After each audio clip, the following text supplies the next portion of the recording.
Muy buenos días, amados hermanos, ndabaramukije bakundwa bene amigos data presentes, inshuti zanje muri y hano los que están conectados a través del satélite n'abihuje natwe Amazonas biciye kuri satelite y el Amazonas satélite Eutelsat 8 na en los satelite diferentes Eutelsat países. 8 mu bihugu bitandukanye. Hoy domingo 12 uyu de munsi octubre w'Imana 12 z'ukwicumi de este año 2000. uyu mwaka w'ibihumbi 25. 2025. Saludo al misionero Miguel Bermúdez Marín, ndatahije allá umukwizabutumwa Miguel Bermúdez Monterrey. Marine hariya muri Dios lo siga Monterrey. bendiciendo grandemente. Imana ibandanye muhezagira cyane.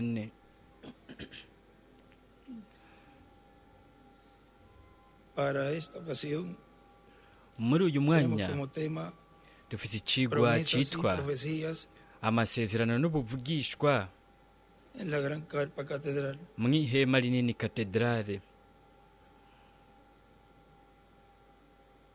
Que fue predicado el sábado 3 de bwavuzwe noviembre ku del wa gatandatu 2012. 13 z'ukwicumi na rimwe mu bihumbi 2012 aha muri Cayeye, Puerto Rico. Leemos en las Sagradas Escrituras, Dusome mu byanditswe byera en el libro del profeta Ageo, mu gitabo cy'uwavugishijwe n'Imana Hagayo,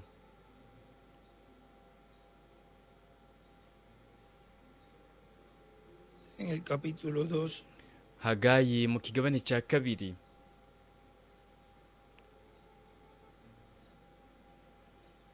verso 1 al 9, dice: umurongo wa mbere kugeza ku w'icenda en el haravuga mes hati, séptimo, a los mu kwezi 21 días kw'indwi del mes, ku munsi wako wa 21 vino palabra de Jehová por ijambo medio ry'uhoraho del profeta ryavuye Ageo, diciendo: ryavugiye muri Hagayi uwavugishwa habla nawe ahora a Zorobabel, ite nda hijo de abarira Salatiel, Zerubabeli umwe gobernador atwara de Judá, i Buyuda mwene y a Josué, hijo de Sheyalitiyeli sumo sacerdote, na Yosuwa y al umuherezi resto del mukuru pueblo, mwene diciendo: Yehozadaki ¿quién ha quedado entre n'amasigarira vosotros y'iri hanga, uti que haya mbega visto ninde esta casa agisigaye en su muri gloria mwebwe primera? yoba yarabonye ubwiza Y como iyi la ngoro veis yahoranye ahora, ubwa mbere, ubuho no es muyibona ella mute? como nada delante de Ubu vuestros ojos, sinkubusa pues mu ahora, maso yanyu. Zorobabel, Yamara noneho rema, dice ewe Jehová, Zerubabeli, esfuérzate niko uhoraho nyene también, ingabo agize, Josué, nawe nyene hijo rema, de ewe Josadak, Yosuwa umuherezi sumo mukuru sacerdote, mwene y Yehozadaki, cobrad ánimo, kandi pueblo namwe bo mu todo gihugu de la cyose tierra, mwese dice Jehová, nimureme, y niko uhoraho trabajad, agize, kandi porque mushire yo ko estoy con mukore, vosotros, kuko ndi dice kumwe Jehová namwe,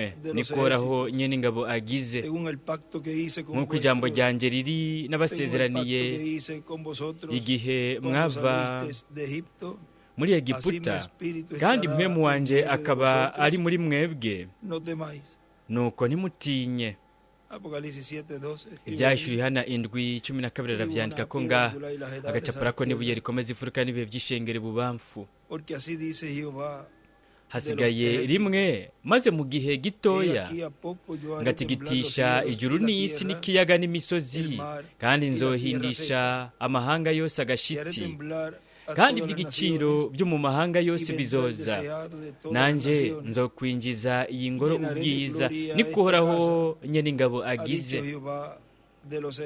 niko uhoraho nyene ingabo agize.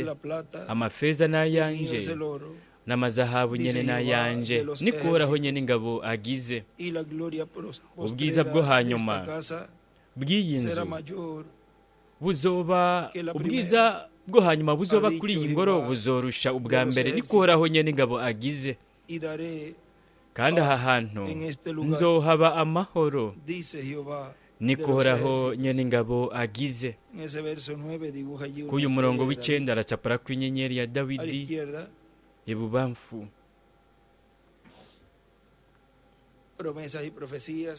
Amasezerano n'ubuvugishwa byo mu ihema rinini katedrale.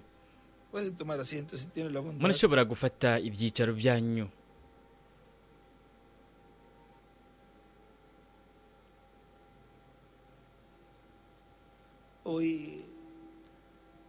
Uyu munsi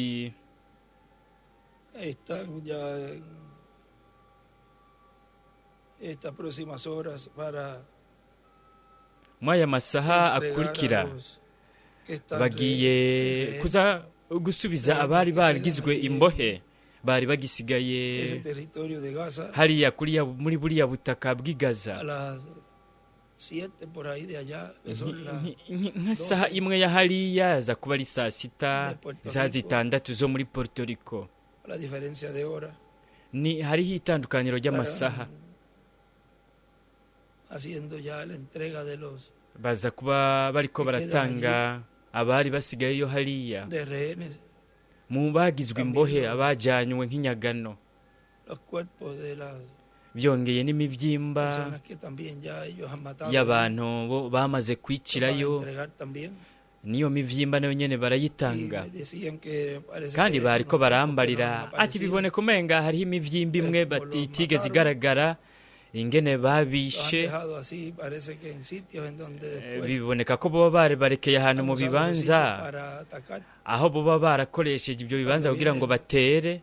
Ejército de Israel, pues para Rero ingabo za Isirayeli eliminarlos a todos, zije han kugira ngo dejado zibamare baciye basiga imivyimba mw'ivyo bibanza, kumbure benshi babasamba ngaho. y hoy pues Uyu munsi estarán rero entregando ya baza los kuba que tienen allí, baraza gutanga abo más las bafise, personas que están kongera ko vivas.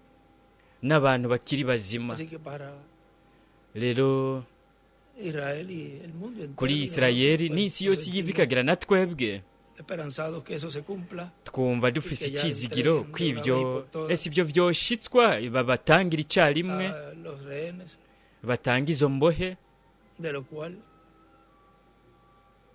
ese grupo kandi todo ivyo grupo uwo mugwi n'uwundi que se mugwi levantó wose en contra de Israel wahagurutse ugwanya Isirayeli no ha sabido ntibigeze bamenya kandi ntibazi aho bashinze ikirenga se han hariho, metido con bihanze igihugu primogénita de Dios imfura como y'Imana nación nk'igihugu, y todo el que kandi n'uwo ha wese atentado contra Israel, yagerageje kugwanya el Isirayeli, Israel terrenal, Isirayeli yo ku isi na Isirayeli yo mu lo ijuru, pagará muy caro. azobiriha igiciro kizimbye que se kinini. saldrán Ntimwibaze ko bizokwijana. Ahora hay un programa divino Rero hariho integuro que y'Imana, Dios está llevando a cabo, iyo Imana iriko irashitsa, el cual va a desembocar todo byose bizotera biganisha mu kwimikwa kwa bwa bwami bwa Mesiya muri Isirayeli. por eso todo Nicyo gituma el ataque igitero que usted puede cyose ver mwebwe murashobora que se kubona va a enfilar ko hacia Israel. kigenda gishaka kuganisha Y la muri mayoría Isirayeli, de las naciones kandi ibihugu usted byinshi puede ver mwebwe murashobora que kubona ahora la mayoría ko están ubu byinshi muri byo en contra ibiriko biragwanya ntibihuza n'ihanga ry'Abaheburayo, y cada vez se van a poner más kandi buri gihe en bizogenda contra. birushiriza Pero ¿por qué es? kubagwanya. Ariko ni kubera Porque hay iki? una promesa Ni ukubera ko de hariho un isezerano establecimiento del ryo reino kwimikwa del Mesías, k'ubwami bwa y Mesiya, que Israel kandi es el Isirayeli eje principal. hakaba ariho hagati na hagati como no ijisho le queda nyamukuru tiempo ya al haba diablo, ubwo bwami, kandi kubera ko Sekibi él sabe que adasigaranye este reino agahe, arazi le ko será quitado en este tiempo final, ubwami agiye pues kubwakwa muri iki gihe cya como nyuma. león rugiente, Rero ni nk'intare iriko buscando a quien iratontoma, devorar. Sekibi arondera uwo Ibe. yorotsa, kandi El lugar donde Dios arabona rero ikibanza ha dicho Imana que yavuze establecerá su trono. ko ¿A dónde izokwimika entonces intebe va yayo. a atacar? Pues a None Sekibi yotera Israel. igitero hehe? Y por Isirayeli. consiguiente Kandi mu también yandi majambo byongeye, estará cada vez arreciando buri más gihe una bizogenda apertura birushiriza hacia la iglesia gukomera novia, agafyondo uguhamwa Israel kw'ishengero celestial, mugeni Isirayeli yo de mu los ijuru, cuales, y en la iglesia ari byo novia, mu el ishengero Israel mugeni celestial, Isirayeli yo en mu donde ijuru, de ahí saldrá aho ese grupo, niho hazova umugwi estará gobernando uzoba en uganjirije muri sobre Isirayeli, todo Israel y sobre todo el planeta uganje Tierra, Isirayeli yose no mu bumbe O sea w'isi que wose son yuva dos ukagera. frentes. Ni ukuvuga ni en donde el enemigo ni impande estará zibiri atacando. umwansi tiempo azogenda azaratera igitero muri iki gihe cya nyuma. Ahora todo eso está contenido en Rero ibyo byose el evangelio del biri reino, mu butumwa bwiza que es el bw'ubwami, evangelio ari bwo que butumwa se detuvo bwiza en el tiempo de Juan y de Jesús, bwahagarariye mu donde gihe se cya estaba Yohana n'icya predicando el Yesu. evangelio del reino. Hariya hariko Pero harigishwa vean ubutumwa ahí bwiza hubo bw'ubwami, una ariko murabona pausa. hariya harabayeho nko Y se comenzó a kuruhuka, predicar el evangelio burabanza de la burahagarara, hacatangura kwigishwa ubutumwa En este bwiza tiempo es el bw'ubuntu. evangelio del reino, el cual está siendo Muri iki dado gihe a rero conocer ubutumwa bwiza bw'ubwami nibwo por medio buriko de la buramenyekanishwa biciye mu y bajo el nyigisho, fundamento bishingiye no ku rufatiro rw'ubutumwa Reverend William Branham yazanye, aho byarahanuwe ingene hobaye izi mpinduka z'ibiringo, aho hobaye hariko haruguruka hagati mu bwoko bw'ibiremwa abantu ikiringo gishasha, ikiringo cy'ubwami. Kandi biciye mu kuvuga k'ubu butumwa niko yobaye ariko araho kwizera ko kuzamurwa batoranzwe n'Imana, ishengero mugeni.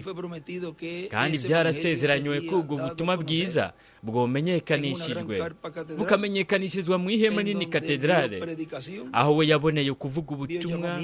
Yarabonye abantu bahamagagwa baza ku gicaniro, yarabonye abantu batonda umurongo basengerwa, yarabonye n'igitigiri cy'ibindi bintu byinshi. Byari ibintu byegukira mu kiringo gishasha, mu gihe gishasha, mu bukozi bushasha, ndetse vyegukira ihanga ryari kuba ririko riraduga muri icyo gihe n'iki kiringo.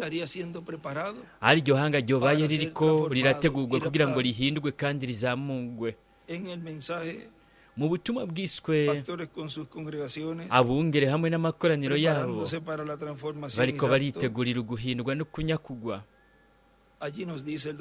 Ngaha Dr. William Soto aratubwira ati, bwavuzwe 8 z'ukw'umunani mu 2009 muri Guatemala.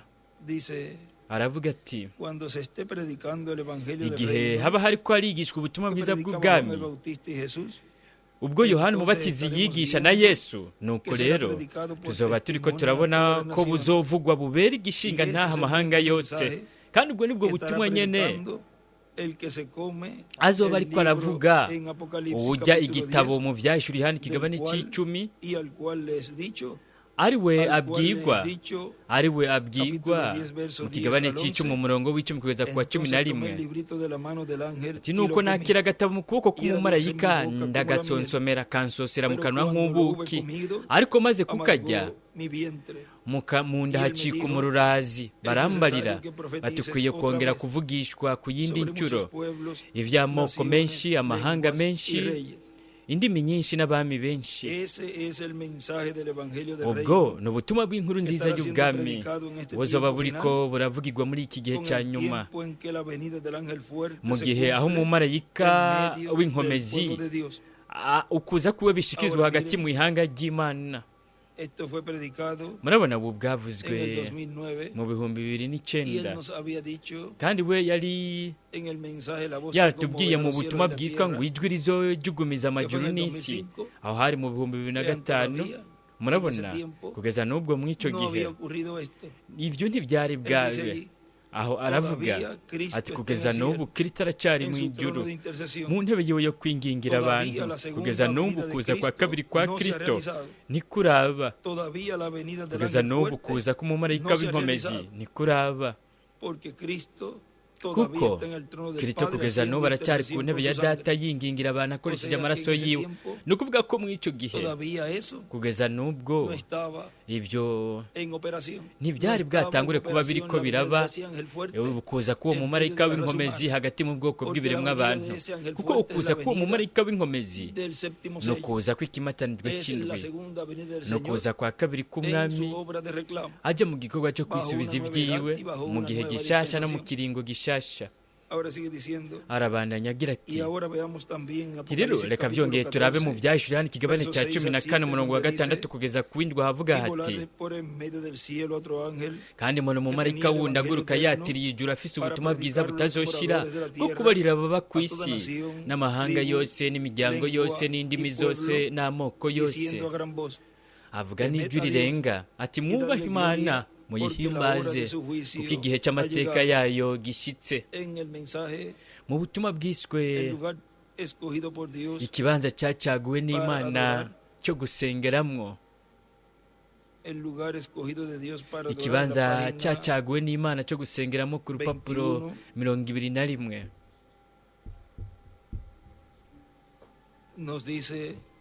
haratubwira hati, kugira ngo hateshwe agaciro ibindi bibanza byose byo gusengerwamwo. Ivyo ni vy'inkukuma yo ku munsi w'iherezo igiye kuzokora, kwigisha ko ibindi bibanza byose ari ubujuju. Amadini ni ubujuju. Bidomwe ko ikimenyetso na bya bimenyetso nyene yakora, we uko yari ari ejo niko ari uyu munsi n'ibihe byose. Arandika k'ibubamfu kugira ngo ateshe agaciro, agwize n'ubusa ibindi bibanza byose byo gusengeramwo. Haleluya. Byongeye no mu byahishuriwe Yohana 4:7 twari dufise ibikoko 4 ari byo twamaze kurangiza kubona. Turabona ko icambere cyasa n'intare. Icyo cyari igikoko cyambere cyaje kugira ngo gihangane n'agahenyuza ko kuri uwo munsi, intare yo mu muryango wa Yuda. Arandikaho ngo intare ya Yuda. Hanyuma haje ikindi gikoko gikurikira. Turabona ko igikoko gikurikira cyari nk'ikimasa, aricyo ari igikoko kirerura ibintu, ikimazi. Arandika ko ngo ikimasa. Mu minsi ya katedrale y'Abaroma, ishengero ryagengerera zimangana buke buke ikimazi. Igikurikira cyaje cyari gifise mu maso nk'aho umuntu. Arandikaho ngo umuntu, kandi uwo muntu yari wasubije ibintu mu buryo, inyigisho z'umuntu, teologiya n'ibindi.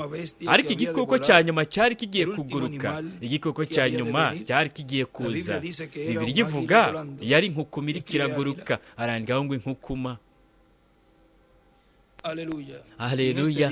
Kandi kuri uyu munsi umuvugishwa yaravuze ati hazobaho umucyo. Oh lala, kuri uwo munsi hazobaho umucyo. Harabayeho umunsi wo basubiza ibintu mu buryo. Umunsi wari nk'igitutu gusa, ntiwoshobora kwitwa umunsi cyangwa ijoro. Ariko mu gihe cya nimugoroba, mu gihe cy'inkukuma, ko mu gihe cy'inkukuma hazobaho umucyo. Aha caririmba indirimbo akavuga ati akandi umugoroba ushitse hazobaho umucyo. Ikibanza kimwe rudende cyacaguwe n'Imana cyo gusengerwamo. Acapura ibuye rikomeza imfuruka n'ibihe by'ishengero, no mu gihengeri ujya mu ibuye rikomeza imfuruka akahakura agakwego k'umwampi, akandika ko ngo ikibanza cyo gusengeramo uyu munsi. Ubutumwa bwashyitse kuri inde? Buzokora iki? We azokora iki? Kandi ku munsi wiwe umugoroba ushitse hazoba umucyo. Kubera iki? Kugira ngo abana biwe ikaze bagaruke imuhira bagana mu gihugu cy'isezerano, biciye muri bya bimenyetso nyene by'inkingi y'umuriro imo yayobora abanyayisirayeli mu bugaragwa. Yesu Kristo ikibanza cyacaguwe n'Imana cyo gusengerwamo. Nicyo kibanza kimwe rudende kihari. Iryo niryo zina rimwe rudende Imana ifise kubw'agakiza. Uko abari mu isi muri Yesu Kristo, shengero, bana, bagenzi bandi b'abanyabyaha, ntimwizigire uwundi muvuga butumwa n'umwe, ntimwizigire uwundi muntu n'umwe ngo agukize. Ntiwizigire ishengero na rimwe cyangwa zandemeye na zimwe, idini na rimwe. Wizigire gusa Yesu Kristo, kubera ko we ni umucyo w'iyi saha. Arandika ngo umucyo w'iyi saha n'ikibanza cyo gusengeramo, kuko umucyo ni inkingi y'umuriro. Ya nkingi y'umuriro Shekina imwe yagiye irahaba uva mu gihe uja mu kindi, kandi uwo waba ari umucyo wo kuri uwo munsi uri kurishushaniza wigaragariza muri buri ntumwa. Hariya rero muri buri gihe aho cyaba ari cyo kibanza Imana yacaguye cyo gusengeramo. Ngaha naho rero uyu mumarayika turamubona ariko arasemerera avuga ko ari igihe cyo kubaha gutinya Imana no kuyiha icyubahiro, kuko isaha y'amateka yayo igeze. aba ariko arashinga avuga ko ari umwanya w'urubanza w'igihano, amenyekanisha icyo ari cyo ikibanza cy'Imana yacaguye cyo gusengeramo mu mucyo w'ikiringo cy'ubuntu. Ikibanza cyacaguwe n'Imana cyo gusengeramo kwari guhishurirwa ko muri kiriya kiringo, ariko kwari ukumenya ngo Yesu Kristo yari inde. Ni ukuvuga kwari guhishurirwa kwa jambo, ijambo riri mu mubiri w'umuntu muri Yesu, kandi icyo cyari cyo kibanza cyahiswemo n'Imana cyo gusengeramo. Icyo kibanza cyari gifite izina. Ariko harangiye ikiringo cy'ubuntu, nk'uko byagenze mu kiringo cy'ibyagezwe. aho iyo yari ndiwe nka kumwe yabibarira hariya Mose iti ndiho yabantumye kuko ni kuzobarira abanyayisirayeli, ariko ntiyari kiramubwira izina ndiho yehewehe. Ariko turayibona hanyuma muri za mpinduka z'ikiringo uva mu byagezwe ujya mu buntu, turamubona ariko arabarira Pawulo igihe yari amubajije aturinde, kuko yari amubariye ati Sawuli Sawuli ni kubera kuri kurampama, biragoye gutera imigere mu macumu. Ati aramubaza ati mwami, murumva yaramenye iryo jwi, aturinde ga mwami. Aramwishyura ati ni jewe Yesu. Rero aha yarivuze, yivuga n'izina ryiwe, izina ryiwe ry'ubucunguzi. Ubu naho mu kiringo cy'ubwami aho abana b'Imana baduze, hariho urugi kandi iryo rembo rirafise izina. Rero arabandanya avuga hano kuko yavuze ko yari afise izina rishasha, ni ukuvuga ko atangaza igihano cy'Imana kigiye kuza ku isi, aragitangariza amahanga yose, amoko yose n'indimi zose, ku isaha y'urubanza y'igihano, ku isaha y'igihano cy'Imana ishitse. Mu butumwa bwiswe Shalom aha aratubwira ku rupapuro rwa 12 ati ibyo neza neza nibyo biriko biraba uyu munsi. N'imbere gato y'uyo munsi inyenyeri yo mu gaturuturu yararashe kugira ngo itangaze umunsi ugiye kuza, kandi mpwemu yera ariko arerekana umuco wiwe.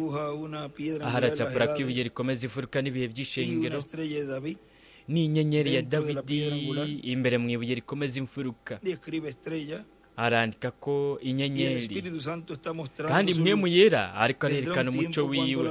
Hazoza igihe aho umuco n'umwijima bizotegerezwa gutandukanywa, kimwe gitandukanywa n'ikindi. Ibyo bikorwa n'abamarayika b'imbuzi. Ishengero n'urutonde rwaryo bizoja ku rutonde rw'umurango, kandi Kristo n'umuco wiwe, ijambo ry'isezerano, bazoja mu izamugwa. Arandika ngo izamugwa ibubamfu n'iburyo, agacapura ibuye rikomeza ifuruka n'ibihe by'ishengero. Icyo nicyo kintu kimwe Rudende asigaje gukora n'umurango. Uyu munsi ni mu gitondo cy'umunsi mushasha kuri benshi biteze ukuza kwiwe. Hariho abantu benshi cyane, benshi bari sensere uyu munsi, kandi ivyo nivyo bituma imitima yacu igurugumba. Abantu benshi beza bari sensere, nka kumwe kwa Mariya na Yosefu. Ubu bari baje bavuye mu munsi mukuru, baraheza barabona ko Yesu yazimiye, bamubuze. Abantu benshi bakora nk'ibyo hino uyu munsi, bagenda bibaza ko ari kumwe nabo. Abantu benshi bibaza ko kugeza ubu bafise byose, kandi ko bamufise ari kumwe nabo, ariko ntibabe bazi ko atari hari. Abantu benshi bakora nk'ibyo nyene uyu munsi, bagenda bibaza ko ariko ajyana nabo. Rero ndagomba mwebwe kubereka mu muco mutoya kugira ngo ndabereke ingene ijambo ry'Imana ritigira rinanigwa. Twebwe twese ngaha kuri uyu mugoroba, twebwe abari abakristo, twese turizeye ko Yesu Kristo yabaye ijambo. Arandikaho ngo rivuga ijambo ry'Imana rigaragaye. Twebwe turizeye ko yabyawe n'inkumi, we yabaye tabernakulo, Imana nyene ububasha bwose yavyagiyemo ngaha ku isi. Atari umuvugishwa n'Imana gusa, atari umuntu gusa asanzwe, ahubwo Imana ubwayo igaragaye mu buryo nk'umuntu. We yari Emmanuel, Imana iri kumwe natwe. Twebwe ibyo turabyizeye n'umutima wacu wose. Rero murabe, igihe Marita aravuga ati oya, ahubwo Mariya na Yosefu bariko baribaza ko Yesu yari kumwe nabo. Bobo bariko bibaza gusa ngo ari kumwe nabo, biyumvira ati byose bitegeza kuba bimeze neza, iyo byose ari kumwe natwe. Ariko bari mu kwihenda guteye agahinda, siho yarari. Arandika ko hepfo ngo Yesu Kristo ari mu ngoro yiwe, mu bikorwa vya se. Ni mu gice ikihe cy'ingoro ari mu uyu munsi? Rero ari mu kibanza cyahera cyane. yesu kirisito ari mu ngoro yiwe mu bikorwa vya se. aba byandika nk'ikibazo akandika ko ngo mu gice kihe c'ingoro uyu munsi. uko niko bimeze ku bantu benshi beza uyu munsi. ubu bibaza barashobora kubona isaha iri kiregereza, barazi ko hari ikintu kigiye kuba. mbega none bakora iki? baragenda bakiyunga n'ishengero kanaka bibaza ko ari kumwe nabo. abo bagaha ikiganza umuvugabutumwa baramukanya bibaza ngo ivyo vyose nibyo bategezwa gukora ngo birakwiye, ngo ari kumwe nabo. bakizigira bakabatizwa mu buryo kanaka, ibyo nibyo gusa bategezwa gukora bibaza ngo Yesu ari kumwe nabo. mwene data mushikanje, cyo kimwe nka Mariya na Yosefu wo muri ya myaka ya kera bari abantu bari sensere, ariko nubwo byari uko bari mu kwihenda. ubuzima bwawe buragaragaza nimba Yesu ari kumwe nawe canke atahari. biragaragaza nimba Yesu ari ngaha, no kuvuga mu bugingo, canke nimba we kugeza n'ubu akiri mu ijuru ryabo canke atari yari. icyo wowe uri, ibikorwa nkora namwe nyene muzobikora. rero nimba yari ari mu buringanire bw'indwi, fata igitabo, arafata igitabo akakizingurura akakizana ku isi akagihereza umugabo. ivyo ubwabyo bitegerezwa kubera mu muntu ku giti ciwe. ategerezwa kuza akamanuka ngaha, atari uko aguma mu kibanza cy'ahera, ahubwo ategerezwa gushika mu bugingo.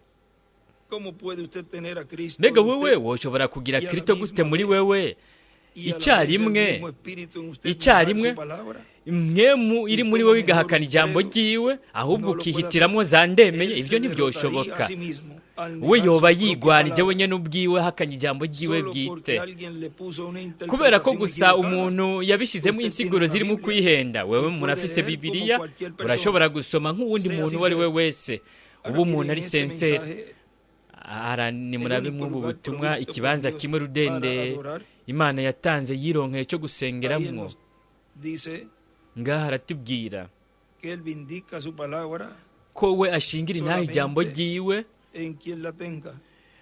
akabirishingira intahe muri uwo arifise gusa. ku rupapuro rwa 14 aravuga ati Kayini nawe yari uwo mwiyobokamana nk'Abeli. bombi babiri barubatse igicaniro, bombi babiri barakunda Imana, bombi babiri baratanga ibimazi, bombi babiri barasenga, bombi babiri baruriha ibigira 10, bombi babiri barakora byose cyo kimwe. ariko Abeli kubwo kwizera, ariko guhishurirwa ijambo ry'Imana rihishuwe, ritanga ibinsiguro rigaragaje rishingiwe intahe. icyubahira Gahini yaratanze ishikanwa ry'Imana ntiyarishingiye intahe. Imana ishaka ugusenga. Gahini nawe yatanze ishikanwa, ariko Imana ntiyarishingiye intahe ngo iryemere. ubu naho ku iherezo ry'igihe tuzoraba ngo ninde uw'Imana izoshingira intahe.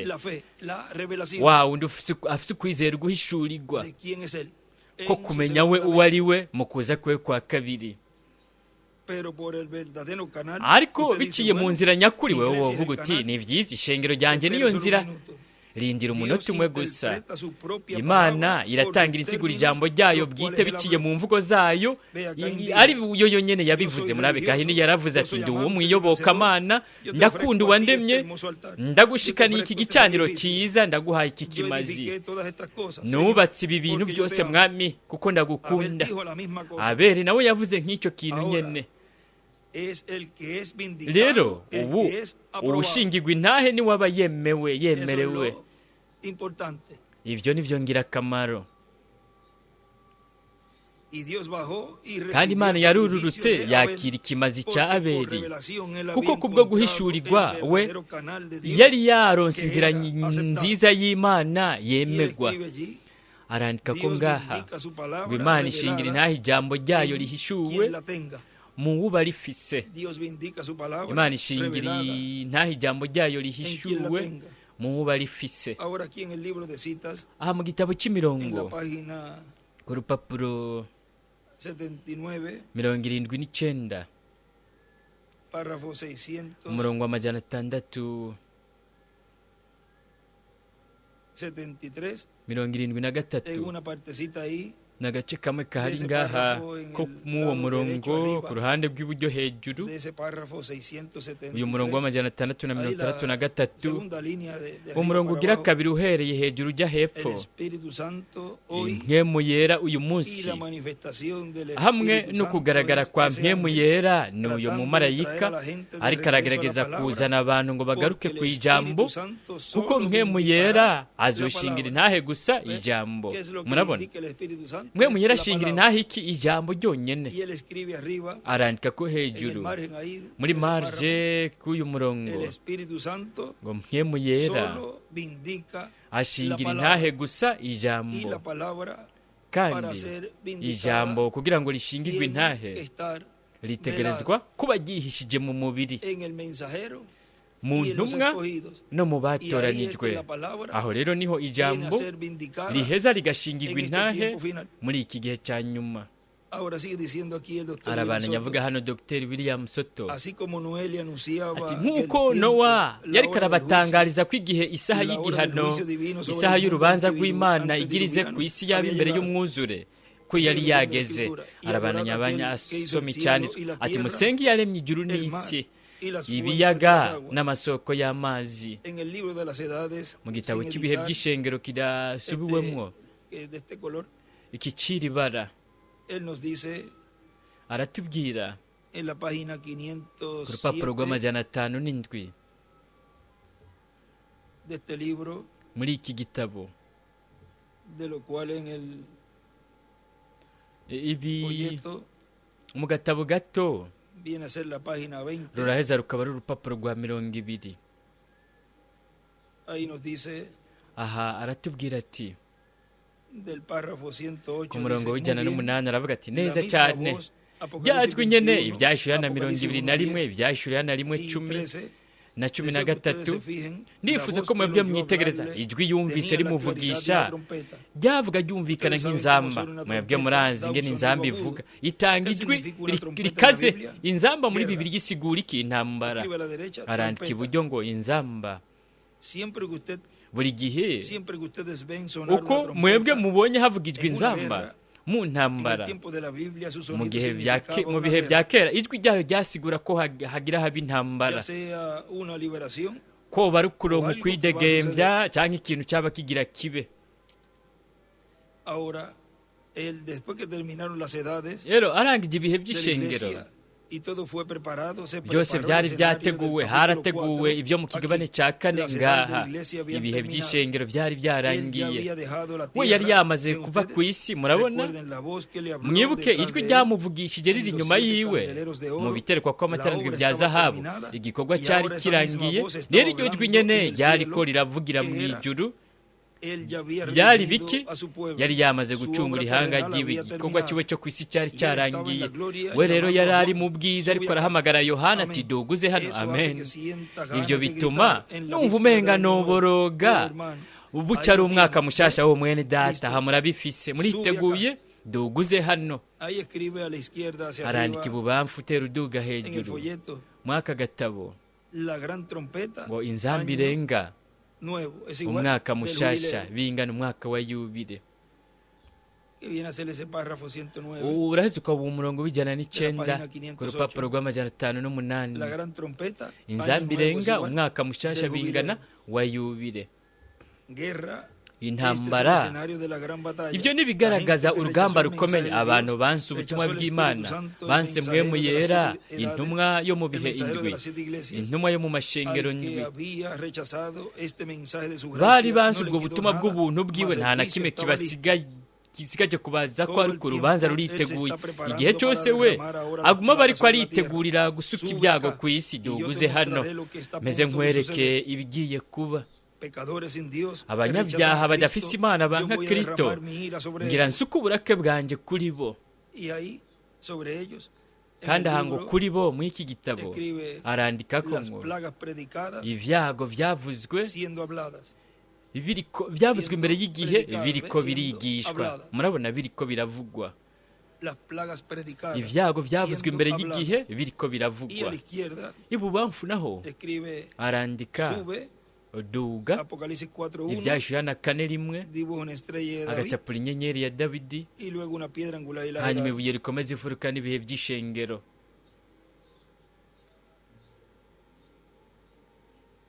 Y en el folleto, No mu gatabo ahí en ese mismo párrafo abajo, uyu murongo nyene hepfo escribe Apocalipsis arandika 11, ko ibyashushana 11 Moisés y Elías Mose na y las Eliya plagas. hamwe n'ibyago.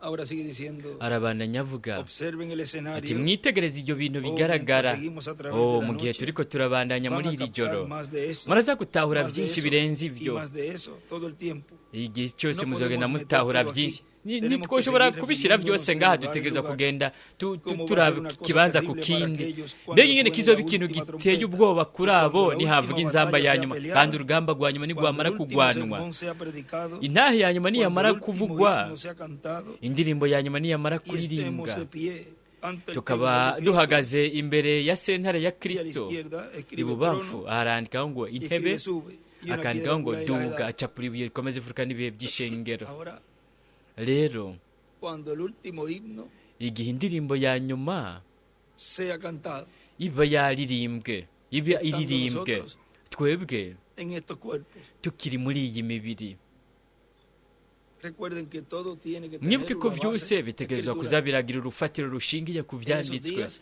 Muri iyi el minsi pueblo de Dios estará ihanga ry'Imana, muri iyo minsi ihanga ry'Imana rizoba ririko riraririmba rihimbaza Imana, ritazira rihesha icubahiro izina ryayo, con cantos, alabanzas, rikoresheje indirimbo día z'amashimwe y noche. umurango n'ijoro. Se les va a preguntar a ustedes, Mwebwe muzobazwa, ¿por qué no lo recibieron? ni kubera iki bo ¿Qué hicieron con la batabyakiriye? vida que yo les di? Bakoze iki ku buzima Se les nabahaye? pedirá que den una razón. Bazosabwa ko batanga impamvu bavyanse. Hazoca haba iki? Y escribe a la izquierda, Arandika ibubamfu Tribunal de Cristo. ngo sentare ya Kristo, Y el Tribunal de Cristo kandi es sentare su ya trono, Kristo ni intebe y su yiwe, trono es kandi intebe yiwe ese instrumento. ni iki gikoresho, kuko umwami uhoraho ntacyazokwigira ko atabanje kwibira akabanga basabye ibiwabo El avugisha. trono de Dios es la Intebe primera venida y'Imana del mu kuza Señor, kwa fue mbere Jesús. k'umwami yabaye Yesu, Trono de misericordia, intebe y'imbabazi, trono para impartir. intebe kugira ngo Imana itange imbabazi, ikigongwe. Ahora, en este mismo mensaje, Nk'ubu butumwa nyene miren, en el folleto, nimurabe mwaka gatabo, también en esa última parte que byongeye leímos a la agace ka derecha nyuma hacia twasomye arriba, iburyo utera ujya escribe la hejuru, última arandika ko ngo trompeta, inzamba ya nyuma caen las plagas. ibyago biragwa Ahí en ese birakoroka. mismo párrafo, Aha k'uyu a la murongo derecha, nyene iburyo, la última trompeta inzamba cae, ya nyuma las plagas. ibyago biramanuka. Y a la izquierda, hacia Ibubamfu arriba, naho utera ujya escribe hejuru arandika trono, asiento de intebe, juicio. icyicaro cy'igihano. Más adelantito en este Imbere mismo gato mensaje que mw'ubu estamos butumwa nyene leyendo, turiko turasomamwo, dice pastores aravuga con sus ati abungere congregaciones n'amakoraniro preparándose yabo para la bariko transformación baritegurira y el uguhindurwa rapto. no kuzamurwa. Recuerden que la fe de Mwibuke rapto yuko la ukwizera ko trae el kunyakugwa ángel fuerte kuzanwa n'umumarayika cuando w'inkomezi clama, como igihe cuando asemerera clama un león. nk'iy'intare yivuze. Si la fe de rapto Nimba ukwizera ko la kuzamurwa trae el ángel kuzanwa fuerte, n'umumarayika y w'inkomezi, acabamos de leer kandi hace unos turarangije minutos gusoma mu minota que mike ese ángel fuerte ko uwo todavía mumarayika no había w'inkomezi descendido, kugeza buriya que atari todavía bwamanuke, kandi ko no kugeza se había kiriya gihe cumplido la segunda hatari venida bwashyizwe del kuza Señor. kwa kabiri Por k'umwami. consiguiente, Rero mu el yandi pueblo majambo, ihanga, no tenía abantu todavía la fe de ntibari rapto, bwaronka ukwizera ko porque la fe de kuzamurwa, rapto kuko la ukwizera ko trae kuzamurwa el ángel fuerte. kuzanwa n'umumarayika Con la w'inkomezi. venida del ángel fuerte, Mu kuza k'umumarayika es w'inkomezi niho cumple esa promesa ashyitse iryo sezerano ryo kubaho ukwizera ko kuzamurwa abatoranyijwe biwe. Recuerden que la fe de rapto la Mwibuke ko trae ukwizera el ko ángel kuzamurwa fuerte kuzanwa cuando n'umumarayika clama, w'inkomezi igihe como asemerera cuando clama un león, nk'uko intare como yivuga, cuando ruge un león, nk'iy'intare y yivuze, siete truenos imituragaro ndwi emite sus voces. ikumvikanisha En la amajwi página yayo. Ku 15 rupapuro del 15 libro de mu citas, gitabo cy'imirongo, párrafo umurongo 112 112 nos dice, haratubwira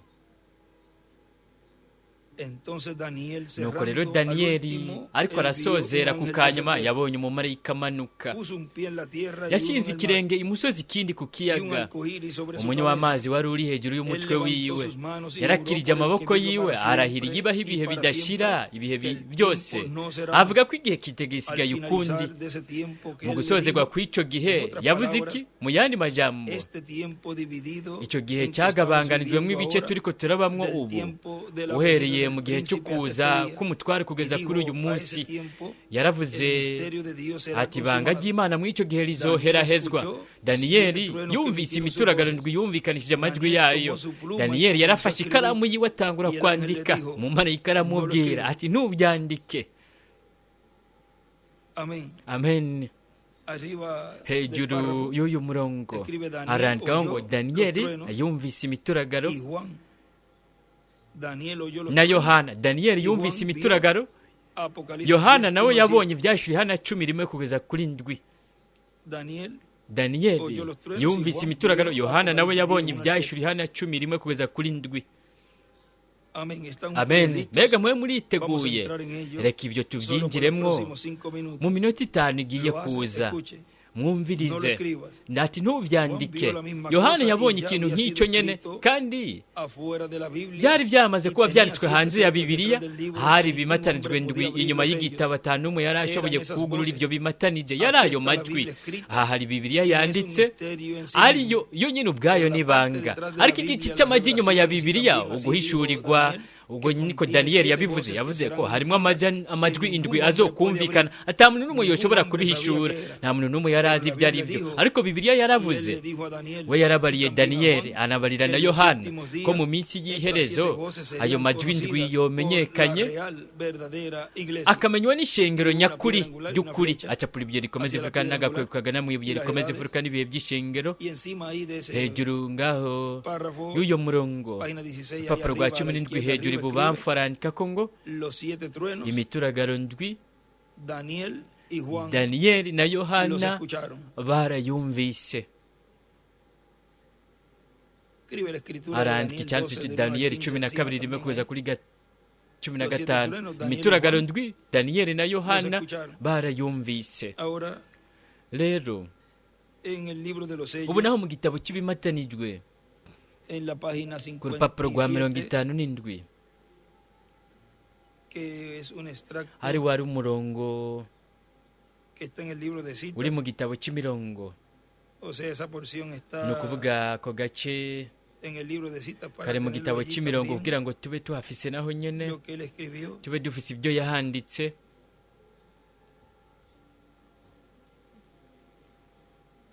urupapuro rwa 57 mu gitabo cy'imirongo aravuga ati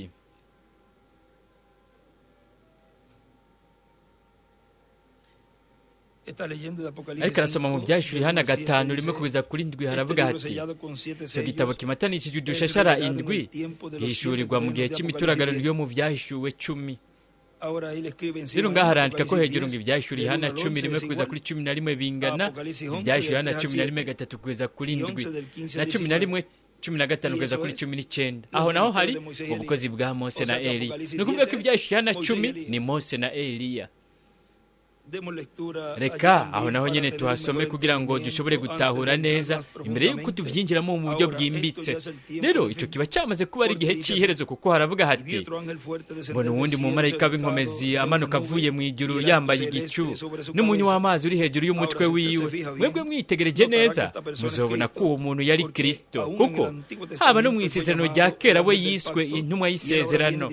we rero ubu abaje neza neza atumbereye ku Bayahudi, kuko ishengero ryashitse ku iherezo yaryo. ni byiza dukomeze. mu maso yiwe hasa n'izuba, amaguru yiwe ameze nk'inkingi z'umuriro.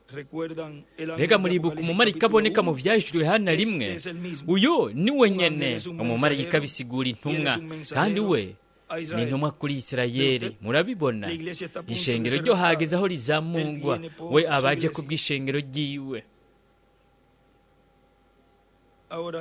rero ngaha ku murongo 722 ni murabe niho hari ako karongo twasomye mu gitabo cy'ibimatanijwe arandika ko ibyahishuriwe Yohana 10 hejuru y'umurongo ibyahishuriwe Yohana 10 umumarayika w'inkomezi ni intumwa ku Bayahudi.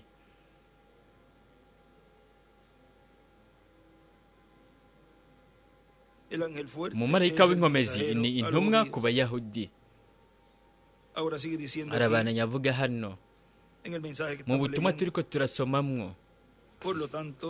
Nuko rero ijwi ry'uwo mumarayika w'inkomezi ariyo iyo mituragaro ndwi ririmwo ibanga riho ukwizera ko kuzamurwa, ukwizera ko guhindurwa no kuzamurwa ishengero ry'umwami Yesu Kristo, kuko harimwo ibanga ry'ikimatanijwe c'indwi, ibanga ry'umwami ku ishengero ryiwe. Mu butumwa bwiswe ngo umunsi mukuru w'inzamba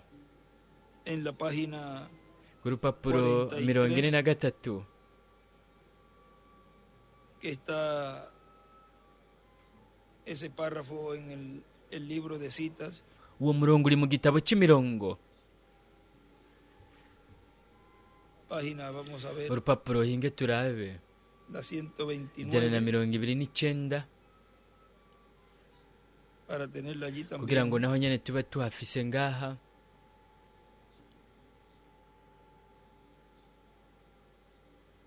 Esto es el párrafo. Uyu ni umurongo 14 11:49 urupapuro rw'129 ngaha mu gatabo gato ruraheza rukaba urupapuro rwa 43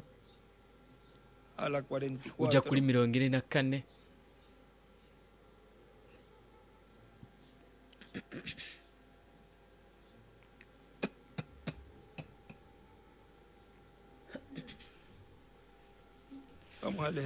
Reka dusome duhereye mu aka gatabo aho rero mwewe ku murongo tuce tugenda turabona ibyo yahanditse. Aravuga ati nimurabe ngomba ndababwira ikindi kintu, mube muri hafi ntimubihombe. Biratangaje uhereye ku butumwa bw'umumarayika w'indwi, intumwa y'ikimatanijwe c'indwi.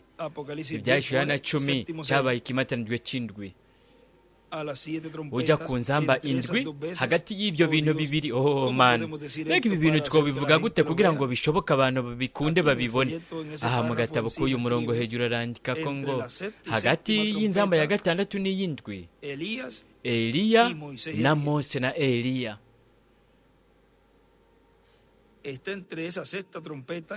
Ni hagati y'iyo nzamba ya gatandatu n'inzamba y'indwi n'ikimatanijwe c'indwi bivugira icyarimwe.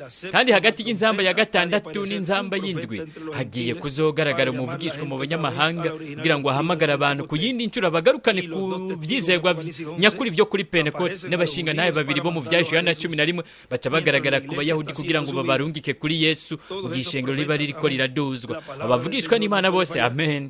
Ijambo ry'Umwami ntibishobora kunanigwa, nyirizoba ari dini. Arandika ko ngaha Mose na Eliya ibubamfu aha mu gitabo c'imirongo agacapura ibyo rikomeza ifuruka ritoya n'inyenyeri ya Dawidi. Arandika amaja hejuru ngo ntirizoba ari dini.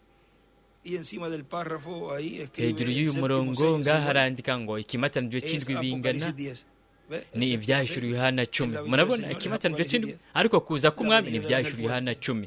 Ukuza k'umumarayika w'inkomezi nyirizoba ari dini.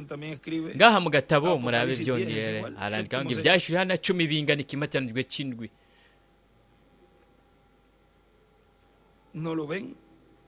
Ntimubibona? Nimusome mu bitabo byanyu muraraba nimba hagati y'inzamba ya gatandatu n'iyindwi nimba hatinjizwamwo ibijyanye n'Abayahudi bariko barahamagagwa ngo basohoke. Hagati y'icyago cya gatandatu n'ikindwi 144 turabanza tukabirengana. Ibyo muravyibuka, bari hagati yo ngaho.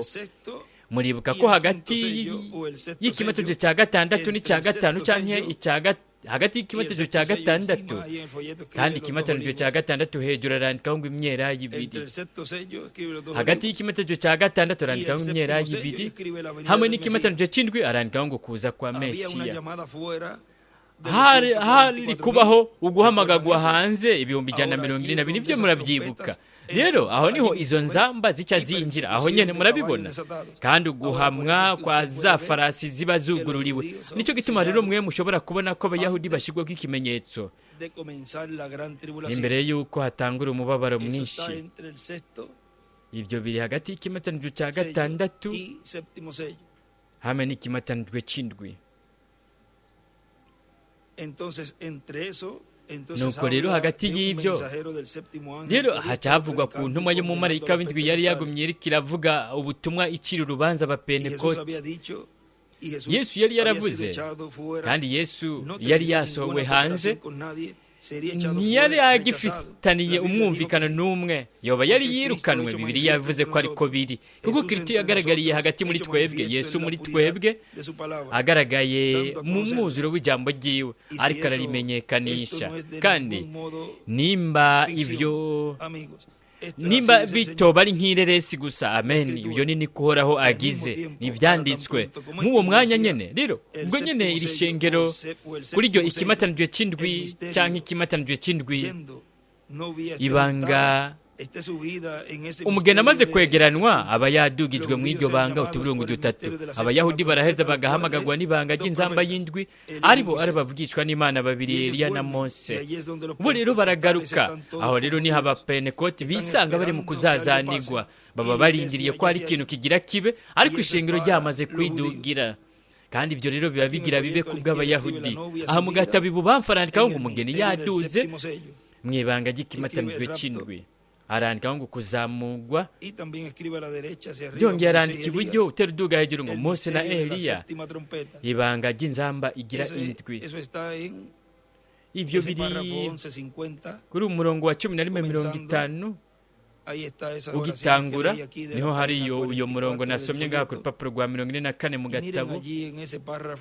Nimurabe rero ngaha ku uyo murongo hejuru arandika ko Mose na Eliya bingana, ibanga ry'inzamba igira indwi. Aha hejuru y'uyu murongo wa 11:49 ubandanya amaja hejuru iburyo arandika ko ngo umuhamagaro ku bayahudi bingana hagati y'ikimatanijwe cya gatandatu n'icindwi, kandi no hagati y'inzamba ya gatandatu n'iyindwi. Umuhamagaro ku bayahudi bingana ni hagati y'ikimatanijwe cya gatandatu n'icindwi, no hagati y'inzamba ya gatandatu n'iyindwi. Ahora sigue diciendo aquí el Dr. William Soto. Arabana nyavuga hano Dr. William Soto. Y la venida del Señor a su iglesia es un misterio. Kandi kuza k'umwami ku ishengero ryiwe nibanga. Ibanga tarigera risigurwa n'abanyateologiya, ariko rizohishurwa na marayika ubwiwe w'isezerano amanuka avuye mu ijuru, rimenyeshwa ishengero rya Yesu Kristo biciye muri Kristo mu buryo bwa mpwemu yera ari mu ntumwa. Intumwa izoherezwa icyo gitabo gihesha uburenganzira. Igitabo cy'ibimatanijwe indwi cyamaze kuba kizinguruye, ariyo ntumwa izokijya izoheza ivugishwa iby'amahanga menshi, amoko menshi n'indimi nyinshi. Mu butumwa bwiswe ibyashuri hano ikigabane cya gatanu igice cya kabiri cy'ubwo butumwa, ku rupapuro rwa 40 canke 22, 21 na 22, aravuga ati ibyo biri ku rupapuro hinge turabe mu gitabo cy'ibihe by'ishengero, biri ku rupapuro rwa 668, igitabo cy'ibihe by'ishengero kidasubiwemwo 668.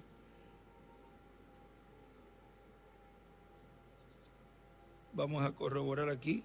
Reka tugerageze kubihuza turabe neza.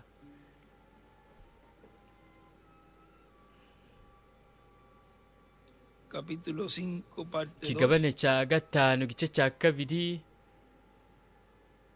688. 688. 688 en el párrafo 100. Ahí voy a leer ku murongo w'ijana. Ngira nsome rero ngaha mu gatabo ari byo bihwana n'urupapuro rw'688 del libro de las edades, mu gitabo cy'ibihe by'ishengero sin editar, kidasubiwemwo. Dice, aravuga ati kandi ibyo bintu indwi biri mu gitabo umugambi w'ubucunguzi ntibirazanwa. Ibyo nibyo biri muri icyo gitabo. Reka tujye mu kigabane cy'icumi, aho uwo mumarayika w'inkomezi, aha rero havuga ngo aho uyu mumarayika w'inkomezi, arandika ngo umumarayika w'inkomezi mu gatabo, ariko mu gitabo haravuga ngo umumarayika w'ububasha ari uwo mumarayika w'inkomezi, hejuru arandika ko ngo Mose na Eliya. Aho uyu mumarayika w'inkomezi atangaza ikintu kanaka, kandi we yari afise agatabo ako Yohana yategerezwa kujya. Hejuru ya Yohana arandika ko ngo umugeni.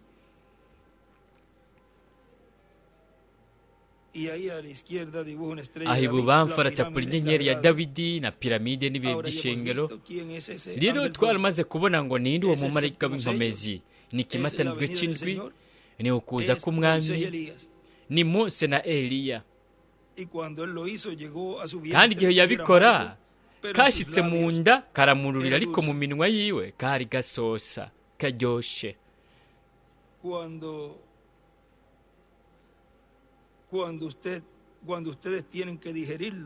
Wewe utegerejwe kugahekenya, nuko rero karaheza kakakururira, byose birahaguruka bikakugwanya. Bose baravuga bati wowe uruwigira uwera, simbagurika zunguruka gusa ibi na biriya cyangwa ibindi. Wewe uriko wewe uri umusazi, uri umugwayi.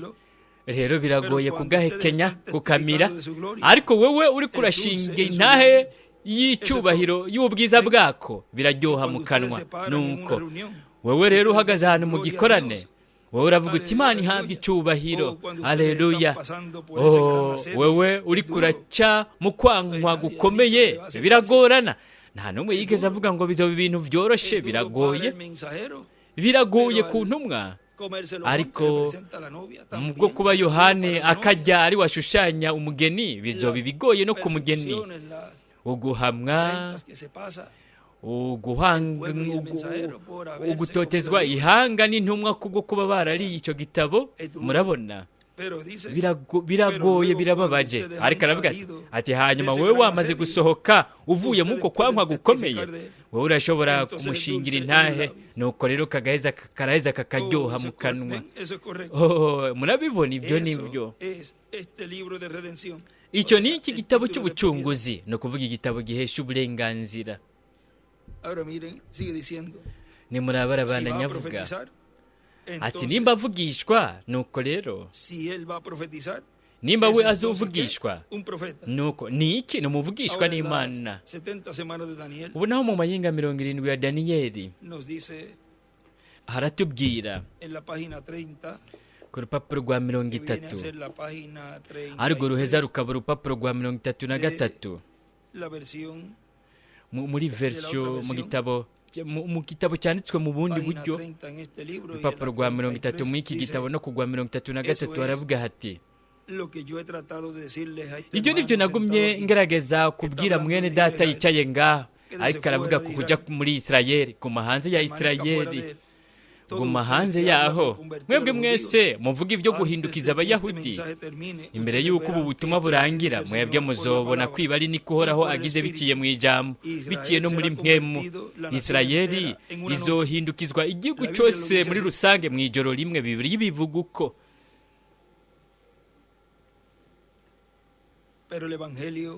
Ariko ubutumwa bwiza kugeza n'ubu ntiburaba ubwabo. Hariho abandi bakiri hanze, nka wa wundi yinjira hanze y'umubiri w'Abayahudi, yinjiye we bararonka agakiza. Ibyo ndabyizeye n'umutima wanjye wose. Ariko mwibuke, Isirayeli ikiri hanze y'igihugu cyabo, ubu ntiboshobora gukizwa. Ubu bariko rero baragaruka, kandi bazoheza bace bakizwa bose, igihugu cyose ku munsi umwe. Uko niko Bibiri yivuga. Umunsi umwe uzozana Isirayeli yose mu mwuzuro, bagaruke ku Mana. Kizoba ari ikintu kizokorwa n'ububasha, ku buryo kizokubita Isirayeli umunsi umwe, kugeza aho ibyo bizonyiganyiza igihugu cyose. N'umuvugishwa n'Imana yarasemereye, aravuga ati ku munsi umwe ibi niho ubikoze, umunsi umwe bo bazobibona. arandika ngo umunsi umwe bingana uw'umunani, umunsi ugira gatatu w'ikiringo. uyu murongo hagati y'umurongo n'uwundi, umunsi umwe ibyo bizokorwa, umunsi umwe bazobibona. arandika ngo umunsi umwe bingana uw'umunani, umunsi ugira gatatu w'ikiringo. kizoba ari ikintu gihambaye. uko nibaza, azoba ari umuvugisha w'inkomezi, azohaguruka, azohagarara imbere ya Isirayeli abibagaragarize ko wa wundi Mesiya kugeza n'ubu akiriho, wa wundi Mesiya umwe banka ko yaje.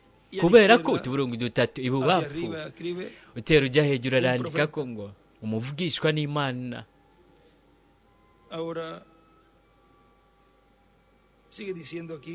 arabananya avuga hano,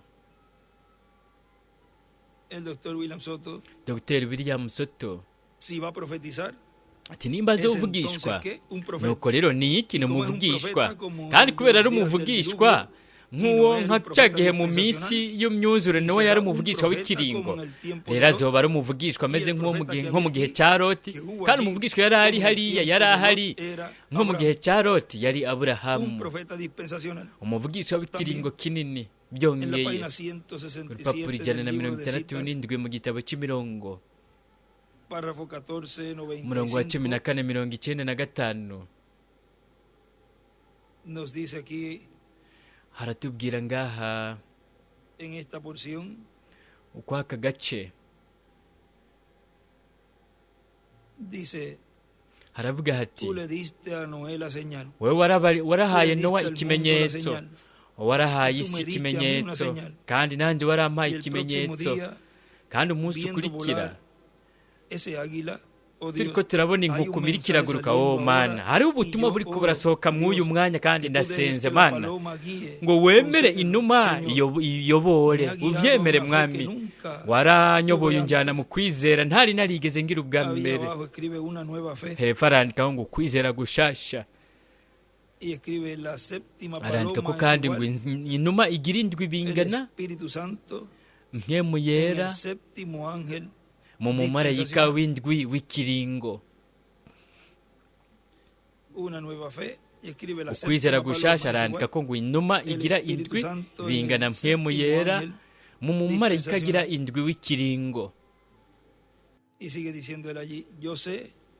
arabananya avuga we ngaha ati, ndazi Mana, ndazi ko bizogenda neza. nicyo gituma ndagushimiye ku bw'ibi bintu Data. natwe turashobora kubwira Umwami uti, Mwami, ndazi ko byose bizogenda neza. nicyo gituma kandi tugushimira, kuko turazi ko byose bizogenda neza. nimurabe, we ngaha yari koganisha kuri uyu mumarayika w'indwi w'ikiringo, ari we yashushanyirijwe mu mumarayika w'indwi wo mu gihe cy'indwi cy'ishingiro ry'abanyamahanga, Revera William Branham. ari byo ngaha ku rupapuro rwa 80 mu gitabo cy'ibimatanijwe. we ngaha hepfo arabivuga kuri uyu murongo n'ubanza ukurikirana n'uwanyuma. aravuga ati, rero mwitegereze neza, iki ni ikintu mwebwe mutegerezwa kumva. yari yagumye ariko arakora igikorwa cyo kwingingira abantu, ariko aravugira uwizera. mu myaka 2000 ari nk'umwagazi w'intama. ubu naho ariko aratera intambuko asohoka ava mu bihe bidashira, kugira ngo yakire igitabo gihesha uburenganzira kuri mwene byo, ayugurura ibimatanijwe, ahishura amabanga. byari mu gihe cy'iherezo. murabibona, ni byiza. dukomeze. aho ibubamfu arandika ko itariki ariyo ijanye n'itariki iri ku rupapuro cya gihe itasomwe. iyi tariki ijanye na ya yindi ari byo mu gitabo cy'amahinga 70 ya Daniyeli. yaravuze ati, iyo tariki ntizizorenga ko n'umunota n'umwe. byose bisanzwe biri mu gihe, mu mwanya w'Imana biranditswe. rero aravuga ati ajya kugira ngo ahishure ibimatanijwe, ahishure amabanga yose akoresheje umumarayika w'indwi. Arandika ko ngaha iburyo ngo umumarayika w'indwi w'ikiringo. Murabona aha yariko arishushanyiriza muri mwene data Branham. Mwibuka yuko ibyanditswe ibishitswa kenshi bikaba mu guhishurirwa kwinshi. Aza kugira ngo ahishure ibimatanijwe, ahishure amabanga yose akoresheje umumarayika w'indwi, ari we ubutumwa bwiwe nubwo guhishura amabanga yose y'Imana. Amabanga y'Imana ari hano mu ibi bimatanijwe y'indwi. Ngaha byongera arandika ibubamfu ngo umumarayika w'indwi. Uko niko yabivuze.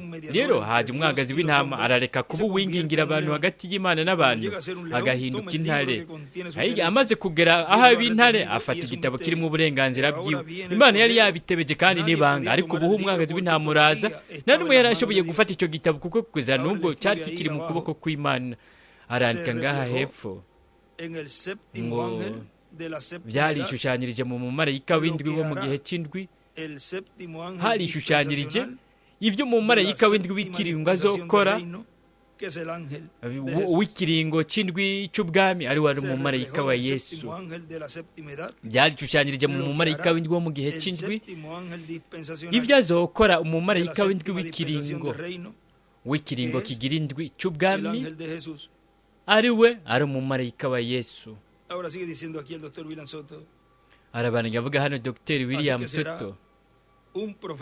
Nuko rero azoba ari umuvugishwa w'ikiringo, niwe azoronka aheza ajya ku gatabo ako Kristo marayika w'inkomezi azana kazinguruye, kandi ntashobora kuba uwundi ahubwo ni umuvugishwa w'ikiringo cy'ubwami, ikiringo cy'indwi kiri mu butumwa bw'ikiringo cy'indwi, aribwo butumwa bwiza bw'ubwami. Muri ubwo butumwa hazoba hatangiwe insiguro ibi bintu byose ibyo twagiye tuza turavuga ko turiko turavuga ko muri uyu mwanya. Ni murabe aha ku rupapuro rw'169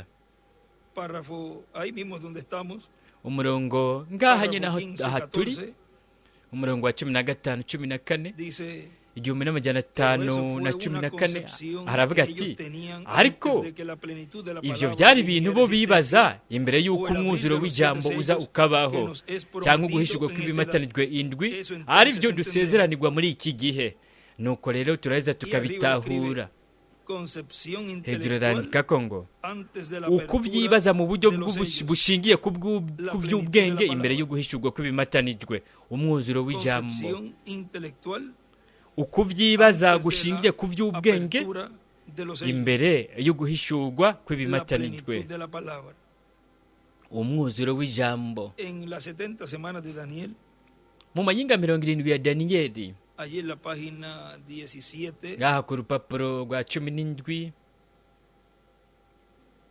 que vendría siendo la 20, ahubwo ruheza rukaba urupapuro rwa 20, de la otra versión dice, mu kindi gitabo cyanditse ukundi haravuga hati Revelación 19, ibyashuri hana 6 rimwe ugeza ku gabi ibyashuri hana 19:21.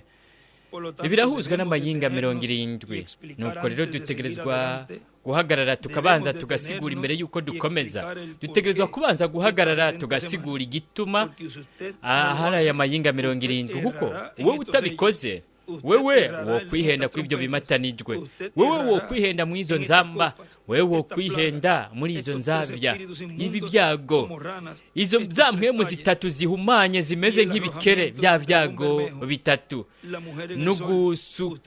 n'ugusendanisha amazi kw'igisato.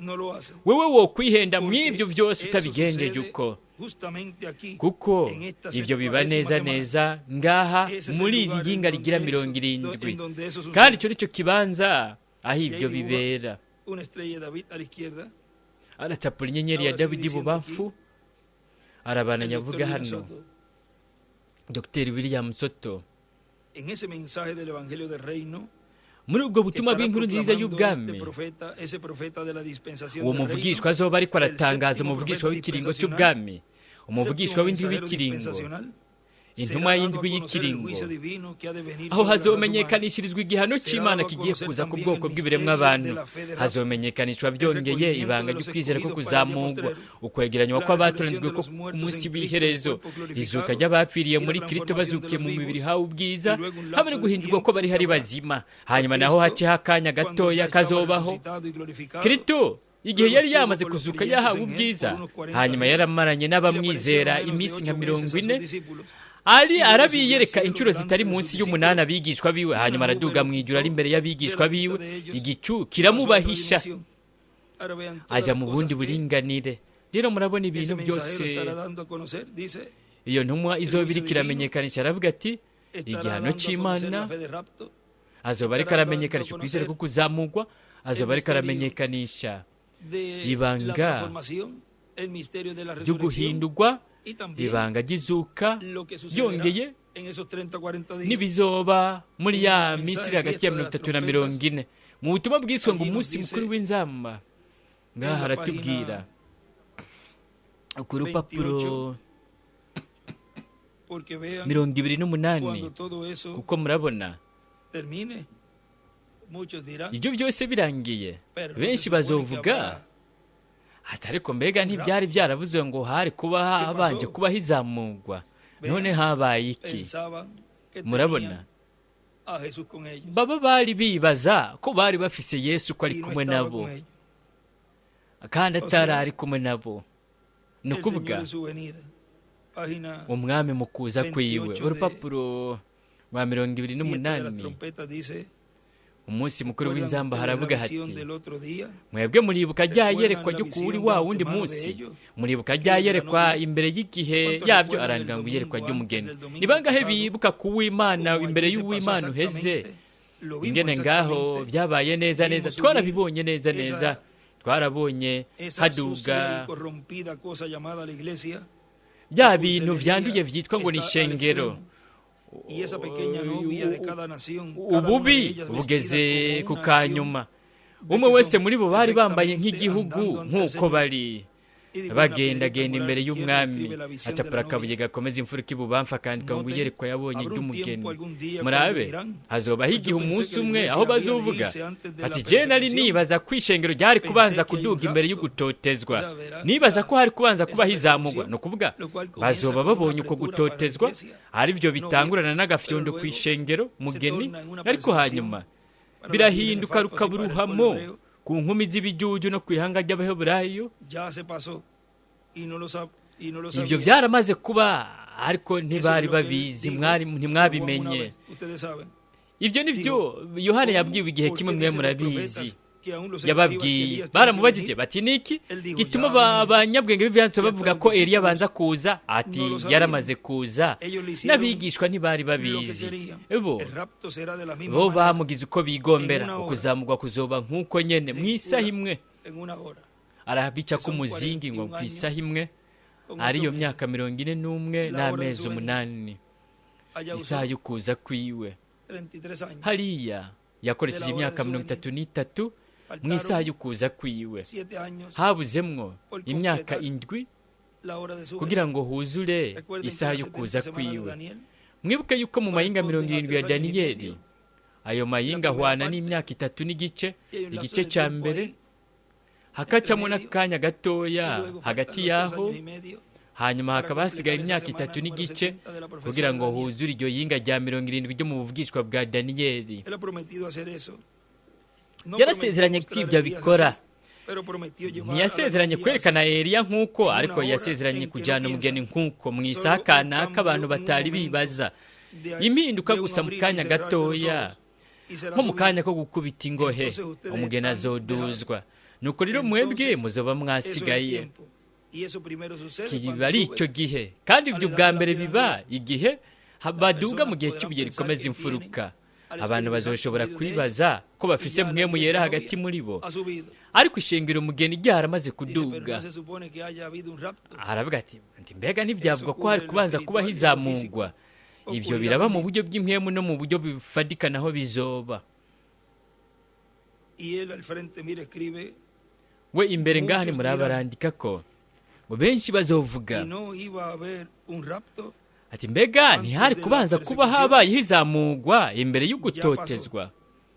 Ati byaramaze kuba ariko ntimubizi. Benshi bazovuga bati mbega ntihari kubanza kubaho izamugwa imbere y'uguhamwa? Yabyanditse nk'ikibazo. Byaramaze kuba kandi ntimubizi. Arabandanya avuga nk'ubu butumwa nyene imbere gato aravuga, niko ndasoma mu butumwa abungere hamwe n'amakoraniro yabo bariko baritegurira guhindurwa no kuzamugwa. Aravuga ati umunsi wo gucungurwa k'umubiri ariko kuzoba ari guhindurwa kwacu ku bapfiriye muri Kristo naho rizoba rizuka bazukiye mu mibiri ihoraho. Ibyo hazoba ari mu nzamba y'iherezo, kandi mu nzamba y'iherezo ni ubutumwa bwa nyuma bw'Imana. Ubutumwa bwa nyuma bw'Imana ni ubutumwa bw'inkuru nziza y'ubwami, aribwo butumwa bw'indwi bwo mu kiringo. Nicyo gituma ari ubutumwa byongeye mu nganji y'imyaka 1000 buzoba buriko burahavugirwa. Nicyo gituma iyo ntumwa byongeye izoba ari ntumwa no mu kimpumbi, kuko iyo ubwo n'ubutumwa n'intumwa bw'ikimpumbi cy'iguhereye kuri Adamu kugeza ubu, cyangwa ikimpumbi cya gatatu uhereye kuri Kristo kugeza ubu. Nino mu yandi majambo nicyo kimenyetso gikomeye cyane kigaragara ku isi cyo kuza k'umwami no kubwo kugaragara kw'iherezo ry'ikinjana cyangwa iherezo ry'igihe cyangwa umuhero w'isi. Ukugaragara k'umugabo, intumwa izanye ubutumwa bw'ikiringo, ubutumwa bw'inkuru nziza y'ubwami. Azoba ariko arabuvuga, kandi abakozi b'Imana ibihumbi bazoba bari kumwe nawe bunze ubumwe, bariko barajyana ubwo butumwa mu bihugu byose no mu bibanza byose. Nimurabe mu butumwa bwiswe Kristo ari ikuzimu, hanyuma nahajya mu gikiriza cya Aburahamu kwabaye urukurikirane rw'ubutumwa bwiswe ngo igikorwa cya Mesiya mu kuza kwiwe. We ngaha ku gace kamwe aravuga ati umuntu wari wese yoshobora kuvuga ati ariko mwenda data Branham yari kubaka ihema, yagira ategeke ngo hubakwe ihema. No kuvuga yari gutegeka hakubakwa ihema, yararonse iyerekwa, yarabonye mu iyerekwa, yaribonye mu ihema, ariko iyerekwa ntiriba ari ukuri. Iyerekwa riraheza rigatangirwa insiguro buba ari ubuvugishwa.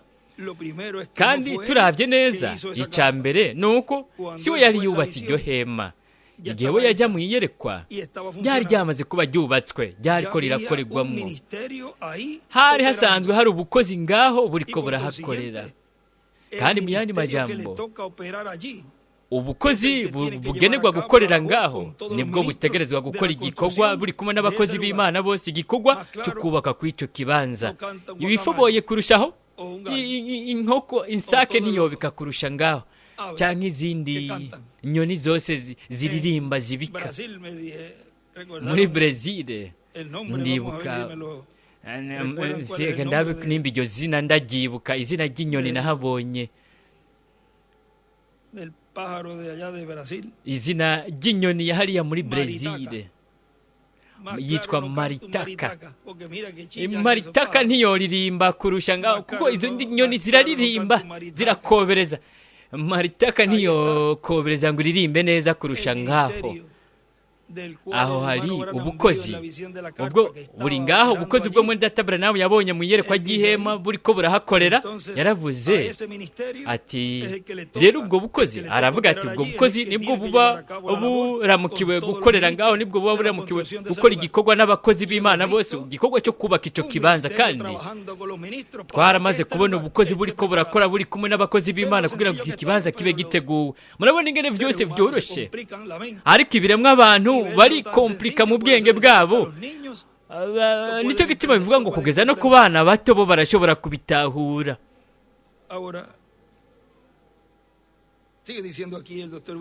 Arabandanya avuga hano Dr. William Soto ati kandi izoba ari intumwa, izogira ihema rinini katedrali. Kandi mu bukozi bw'iyo ntumwa Imana izoshitsa iyerekwa ry'ihema, iryo hema rinini katedrali. Kandi hazoba abakozi b'Imana ibihumbi n'amakoraniro yabo bariko barashigikira uwo mugambi w'ihema rinini katedrali. ubu naho murabe mu butumwa bwiswe umumarayika w'inkomezi ariko aratangaza ko igihe cyarangiye kitagisigaye ukundi bwavuze 13 z'ukw'icyenda mu 2009 buvugwa na Dr. William Soto. We aravuga bariko arasoma muri Malaki 4:2 aravuga ati ariko mweho abubaha izina ryanjye izuba ry'ubugororotsi rizobarasira rifise ugukiza mu mababa yaryo, rizozana agakiza amagara meza. Nukuza k'umwami Kristo ni izuba ry'ubugororotsi, kandi ukuza kwe ku munsi w'iherezo nukurasa kw'izuba ry'ubugororotsi kubizera Kristo bose no kwihanga ry'Abaheburayo naryo nyene. Rero turabonye icyo ari cyo, abubaha izina ryanjye izuba ry'ubugororotsi rizobarasira, kandi mu yandi majambo bazobona, bazomurikirwa, bazokwinjira mu munsi mushasha w'ikiringo. Gutyo rero izuba rizorasa aho ni mu gitondo. Murabona Hose y'ikigabane cya gatandatu haravuga ko nk'uko umutwenzi witeguriye kurasa mu gitondo, nuko rero ibyo bigereranyo byose biri muri Bibiliya ni ibyo gutahurwa biriko biramenyekanishirizwa ku munsi w'iherezo, kugira ngo twese tube turi maso ku biba biriko birabera mu nteguro y'Imana. Aricyo gituma Imana muri iki gihe cya nyuma izohereza igitabo gihesha uburenganzira ikimuhereze kugira ngo akige, izogihereza umuntu. Icyo kizoba aricyo kintu gihambaye cyane kizoba gishoboye kuba ubijyanye n'Imana ihaye ikintu kanaka umuntu. Icyo nicyo kintu gihambaye cyane gishoboye kubera kuri uyu mubumbe w'isi. Murabona, Kristo ntakijya icyo gitabo agihereza umuntu. Mu gitabo cy'Imatanirwe yaravuze ku rupapuro rw'115 ko igitabo kitazingurwa ku bwiwe, ko si Kristo akijya, ni ku bw'ishengero. Urupapuro rw'115 umurongo w'115 uhereye ku 114 ibyo biza mu kigeranyo cy'ishengero. Kandi murazi ko hari ikimatanirwe ariko ntibaba bazi neza icyo ari cyo kugeza muri uwo mwanya uwagendera ku ifarasi yera, ariko bizohishurwa gusa mu minsi y'iherezo, igihe icyo kimatanirwe mu by'ukuri kiba gihishuwe cyuguruwe. Ikimatanirwe ikihe? Ikindwi cyugururiwe nde? Kitugururiwe Kristo, ahubwo cyugururiwe ishengero. Arandika aho ngaho ngo ibimatanirwe bihishuwe bidahishuriwe Kristo, ahubwo bihishuriwe ishengero. Arabana nyavuga, murabona Kristo ntajya icyo gitabo aragihereza umuntu kugira ngo abe ari wakijya aheza avugishwa iby'amahanga menshi, amoko menshi n'indimi nyinshi. Ariko Kristo azoba ari mw'iyo ntumwa, ariko aravugisha amahanga amoko n'indimi, ayabwira ibi bintu byose bigiye kuba, ibigiye kuba imbere y'umubabaro mwinshi, hamwe n'ibizobera mu mubabaro mwinshi, n'ibizobera mu ngandi ya Mesiya, n'ibizobera inyuma y'ingandi y'ikimpumbi cyangwa ubwami bwa Mesiya bw'imyaka 1000. Ni ukuvuga uwugira icyo gitabo azoba ariko arigisha ubutumwa bwiza bw'ubwami abubwira amahanga yose, ariko arabamenyesha ibi bintu byose bitegerezwa kuba. Kandi mu yandi majambo azotegerezwa kuba ari umumarayika w'umwami Yesu Kristo, uwo Kristo avuga ati jewe Yesu nimye umumarayika wanjye gushingira intahe mwebwe ibyo mu mashengero. Mwe muyera ariko ku rupapuro rw'134 mu gitabo cy'Imatanirwe yavuze ati uyu mwe muyera yari ari hagati mu bantu, yavuze ko yari kuzoba ari mu mubiri w'umuntu. Aho rero ko ishengero ryo mwambitse igitsibo, ni ukuvuga ivyanditswe murabona ingene bishitswa kenshi, ariko ibandanya kuba ari ya Mana nyene, Imana ya Aburahamu na Isaka na Isirayeli. Muri iki gihe cya nyuma iri kirashitse ibi byanditswe, iri kiraha ubuzima ku nshuro ya nyuma, ugushyitswa k'ubu buvugishwa buri mu gitabo cy'ibyahishuwe. Ibintu ibihe ibintu bigiye kuba. Ikigabane cya 22:16 mu byahishuwe na 22:6 mu byahishuwe haravuga hati, arambarira ati aya majambo nayo kwizerwa n'ay'ukuri, kandi umwami niyo Mana ingeri imwe muze bavugishwa nayo yakimwe mu marayika wayo. Mu marayika ni intumwa kugira ngo yereke abagorano biwe ibigira bibe vuba.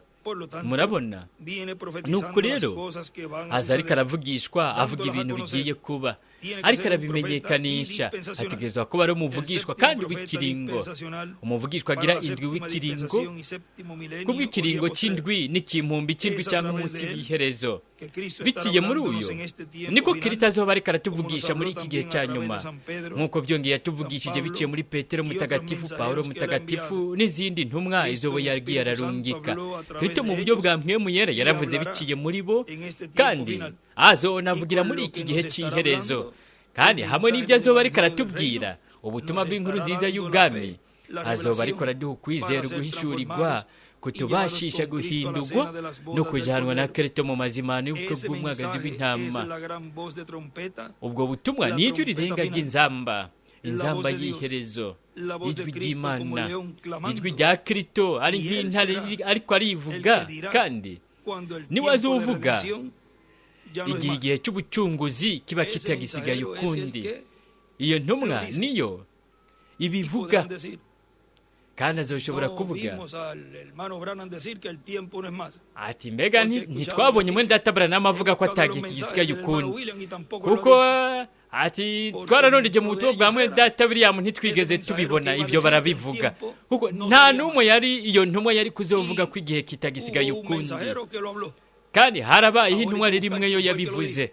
Ubu rero no kurondeza ngo yabivuze n'iyihe, yavuze ko igihe cy'ikiringo cy'ubuntu cyarangiye. Murabona, ibyo byategerezwa gushitswa bigakorwa biciye mu mubiri w'umuntu, bikozwe n'umuvugishwa. Ni ukuri aho turabona ko umumarayika w'inkomezi yari yamanutse avuye mu ijuru, kuko aho yari yamaze kuba ariko aravuga iryo jambo ryari rikiri mu ndome mu buvugishwa mu gitabo cy'ibyahishuwe mu kigabane cy'icumi guhera kuri rimwe ukabandanya. Nimurabe mu ntumwa ya nimugoroba muri icyo kigwa, Revera William Branham aravuga ati ku rupapuro rwa 20 mw'ubu butumwa, intumwa ya nimugoroba aravuga ati rero nimba Imana yarakoze ikintu kiriya na kiriya muri kiriya kiringo, muri biriya bindi biringo bibiri, yo itegerezwa kuguma ari ya yindi nyene, igakora nka bya bindi nyene muri iki kiringo. Arandikaho gatatu, no kuvuga ngo ikiringo cya gatatu aricyo giheza kikaba icindwi, igakora nk'ibyo nyene muri iki kiringo, kuko yo yavuze ko izobikora. Ndabibagaragariza mu minota mike biciye mu ijambo ko yo yavuze ko izobikora. Rero yo ntishobora guhindura integuro yayo, ni Imana. Reka turabe ibyo yakoreye muri biriya bindi biringo. Rero turaje ku iherezo ry'igihe cy'ikiringo cy'ishengero. Ibyo nibyo nabasomeye muri iri joro. Hazoba umucyo mu gihe cyo kumugoroba. Twaraciye mu gihe cy'igipfungu, ariko hazoza umucyo. Wa mwana nyene yaza agahindura ikiringo hariya, araza bundi bushasha. Hazoba ari kuva ku isi tujya mu bwiza, niho tuzoja. Ninde uhindura ikiringo muri iki gihe cya nyuma? Wa mwana nyene ubwiwe. Umwe yagihindura hariya, bakava mu byageze bakajya mu buntu. Uva mu ubuntu ujya mu kiringo cy'ubwami, ni wa mwana nyene, ariko ari wa mwana nyene mu kindi gitwikirizo cy'umubiri. Imana yiyubura. Twebwe ijya mbere turinjira, iyindi nshuro tugasohoka, hanyuma naho tuzoduga aradondagura rimwe kabiri gatatu twinjiremo imbere. Arandika ngo ibihe by'ishengero. Hanze turi kumwe na Eliya mu kugaragara kwe kwa kane. Hejuru naho ngo turi kumwe na Mose na Eliya. Turiko turashika mu gihe cy'iherezo, kandi ntituzi nimba ntituriko turashika, ahubwo twamaze gushika, turi mu gihe cya nyuma. Ni iki Imana ihasanga muri iki gihe cy'iherezo? Imana muri iki gihe cy'iherezo yihabona neza neza ibyo yabonye mu bindi bihe bya nyuma. Uko utizera, arandika ibubamfu rujya hejuru. Wa mwana nyene arakora impinduka z'ikiringo. Tuzogenda, hazoba ari kuva ku isi tujya mu bwiza. Yo buri gihe ibyo nibyo yamye hasanga. Yo ije, yo yamye hasanga ukutizera. Ihasanga integuro yari yarashiriyeho abantu tuburungu dutatu. Dusubiye mu minsi ya Nowa, bo iyo baza kuba barabayeho bashingiye ku mategeko yayo batanga ibimazi, bo bari itandukanije n'ibyo bintu. Igihe yo yaza, yasanzeho ibyo bintu biriko birakorwa nabi. Nk'ibyo nyene byarabaye igihe yaza ku isi, yo yasanze abantu n'abafarisayo n'abandi inyuma y'ibyagezwe bariko bakora iki? Nta kuba sincere kwari kuri muri bo, kwari kuja imbere gusa bagakora ibintu uko bishakiye, hanyuma binjiye mu ishengero bakavuga ngo nibyo byose bari bakeneye ngo birakwiye. Ibyo nibyo Imana yahasanze, nibyo yongeye kuhasanga ku yindi ncuro, ihasanga bya bintu nyene. Abantu ntibahinduka. Yo nimba yararungitse integuro yayo, abantu ntibayizere bagatikira, abandi bo barizeye barabaho. Rero mw'ibyo biringo bizoba cyo kimwe no muri iki gihe, biba nka bya bindi nyene.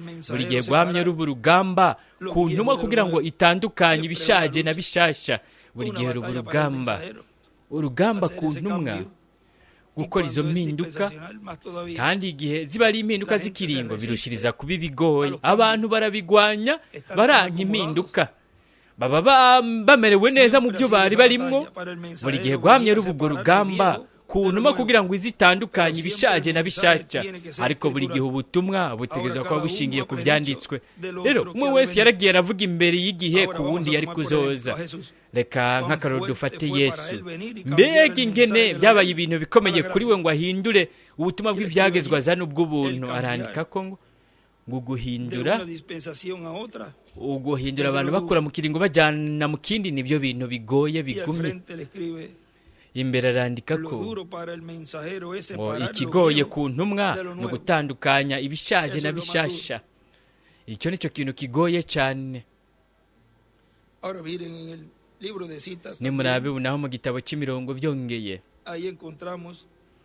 ngaha turabona ibyo twasomye ku rupapuro rwa 83 niho hari ako gace.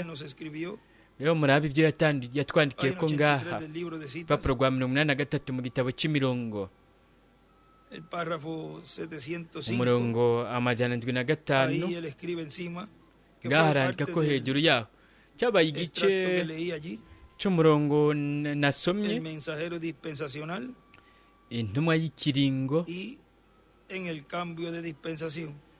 no mu mpinduka z'ikiringo.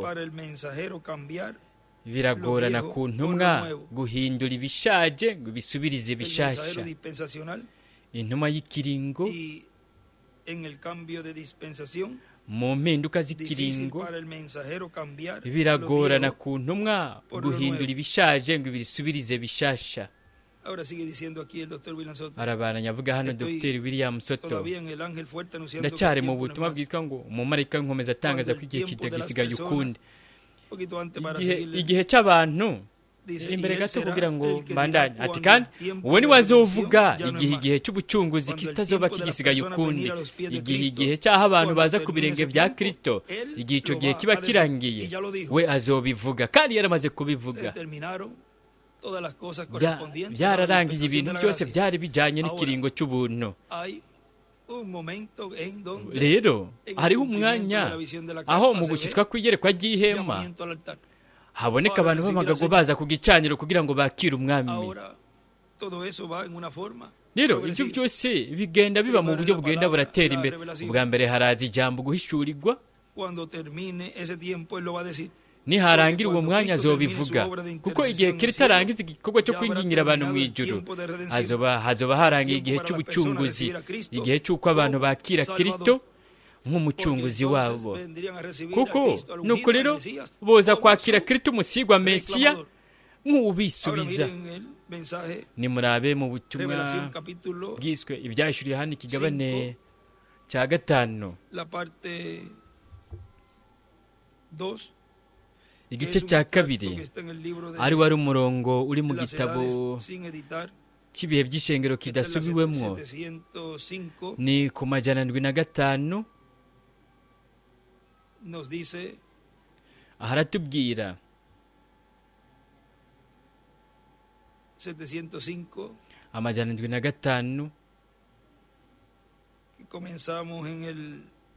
dutangurire ku murongo wa 207 mu gatabo ni ku rupapuro rwa 42 hepfo haravuga hati, indwi icyanyuma cyo mu ibyo bimatanijwe igihe byo byahishurwa biraboneka mu byahishurwa n'ikigabane cy'icumi hariho umumarayika w'inkomezi ariwe yari Kristo yamanutse ashinga ikirenge imusozi aha hepfo umusozi no ku kiyaga muri marge arandika ko ngo ku butaka imusozi bingana Amerika, ku kiyaga bingana amahanga.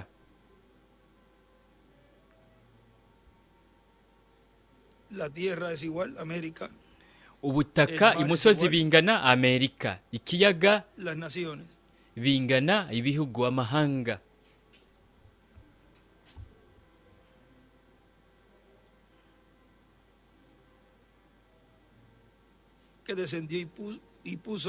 Yarururutse ashinga ikirenge imusozi, ikindi ku kiyaga, akiriza ukuboko kwiwe, aravuga ati umunsi urarangiye. Arandika ko ngo kiringo kigira kabiri, igihe kiraheze, byose byarangiye, nta gihe kigisigaye ukundi. Arandika ko hejuru nyuma y'iyi mirongo ngo ibihe indwi, igihe cy'abanyamahanga, ibihe indwi, igihe cy'abanyamahanga. None ninde avuga ibyo? Murabona ko muri Dr. William yatubwiye ngaha ko ari bwo bukozi nyene nibwo buzovuga ko igihe kitagisigaye ukundi. Kandi mu byashwe n'ikigabane cy'icumi turabona ko ari umumarayika w'inkomezi, no kuvuga ubukozi bwa Mose na Eliya. Kandi aha turabona muri Dr. Branham havuga ko uwo mumarayika ari uwo mumarayika w'inkomezi wo mu byashyuwe 10. Avuga ati yarakirije ukuboko mu ijoro, aravuga ati umunsi urarangiye, igihe kirarangiye, byose birarangiye, nta gihe kigisigaye ukundi. Arandika ko ibyashyuwe na 10 buryo byongeye. Yaravuze ati ni ijwi, kandi muri icyo gihe ibanga ry'Imana ryategezwa kuba risozerewe. Imana ninde kandi ngo ni gute yo yagiye iragaragara nk'igihe icyo kimatanijwe cyahishurwa. Mbega ingene dutahura gutahura uko yari umwana w'Imana. Yari Imana ubwayo yambaye umubiri, no guhishurwa ko kumenya icyo iri byategezwa kurangira imbere y'uko uyu mumarayika ashobora gushinga ikirenge imusozi no ku kiyaga, karahira ko atagihe kigisigaye ukundi, igihe icyo gihe kiba gishitse. Rero arandika ko hejuru ngo ikibanza cyahera cyane, agacapura inyenyeri ya Dawidi bubamfu.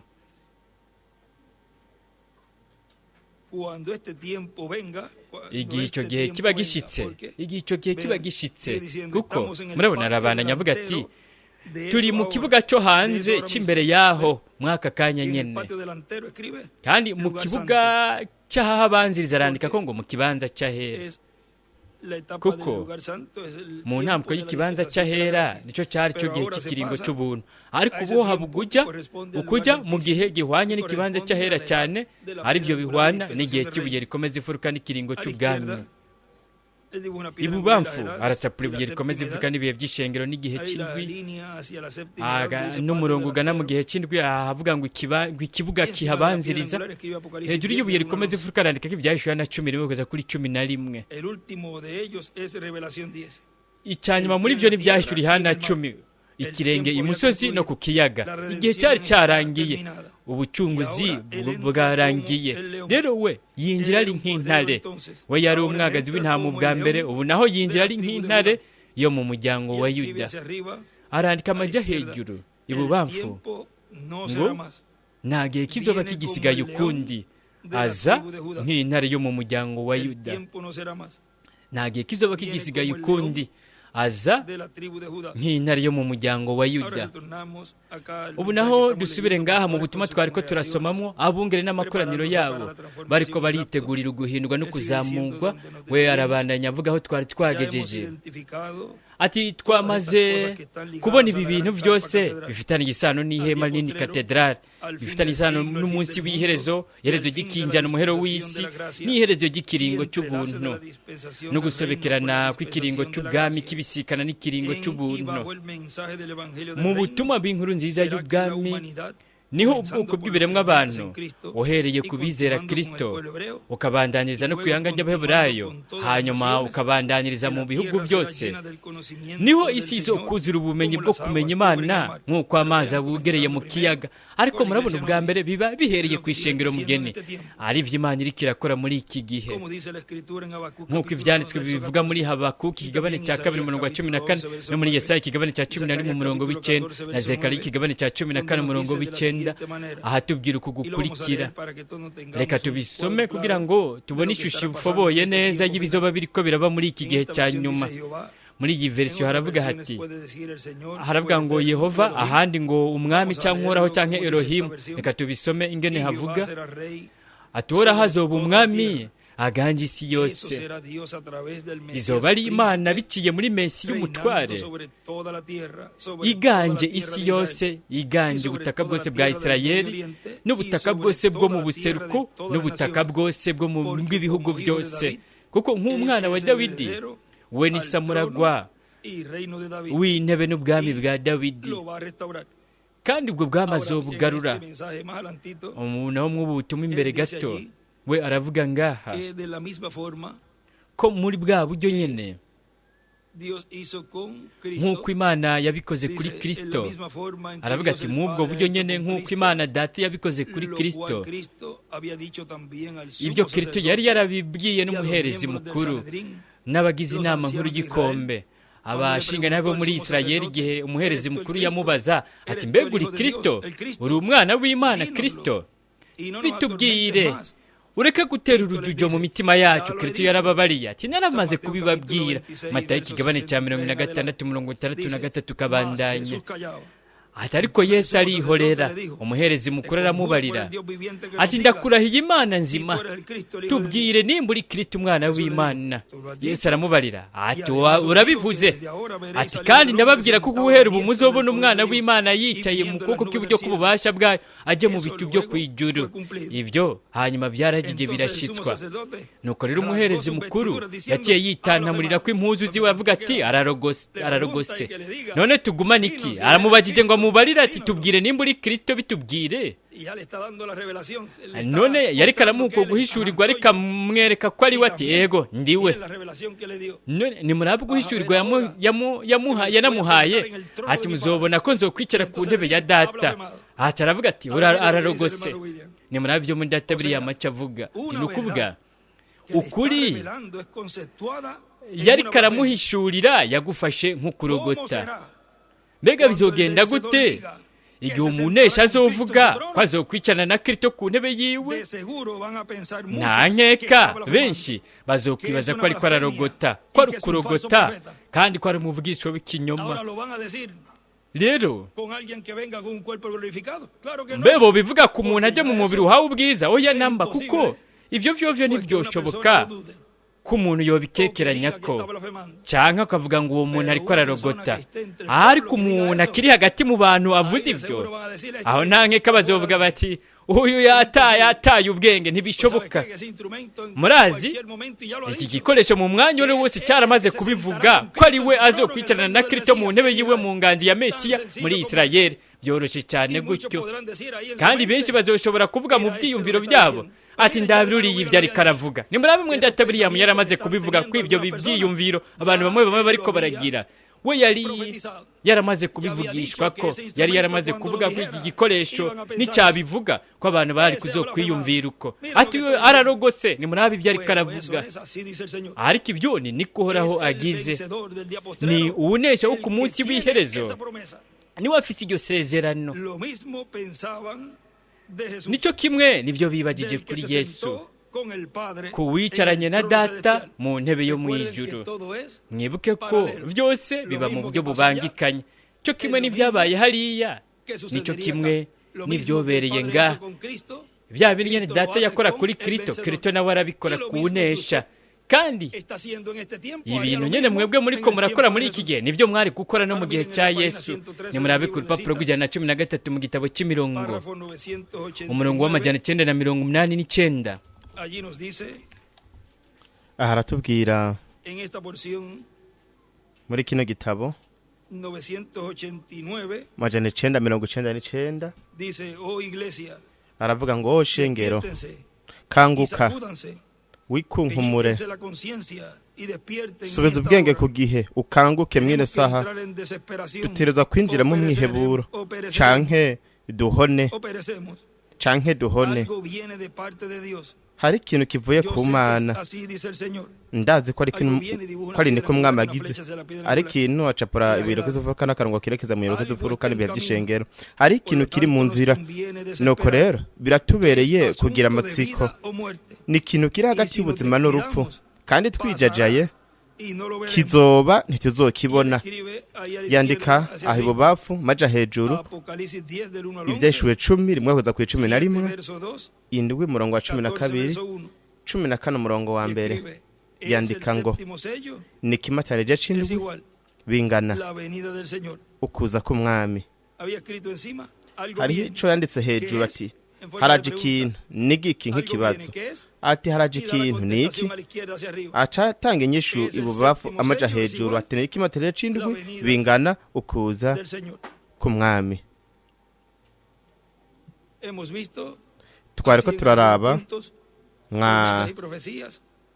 mwa bino bintu En tuvuze la gran carpa ubuvugishwa catedral. n'amasezerano mu ihema rinini Nos ponemos karpa en pie. katedrale duhaguruke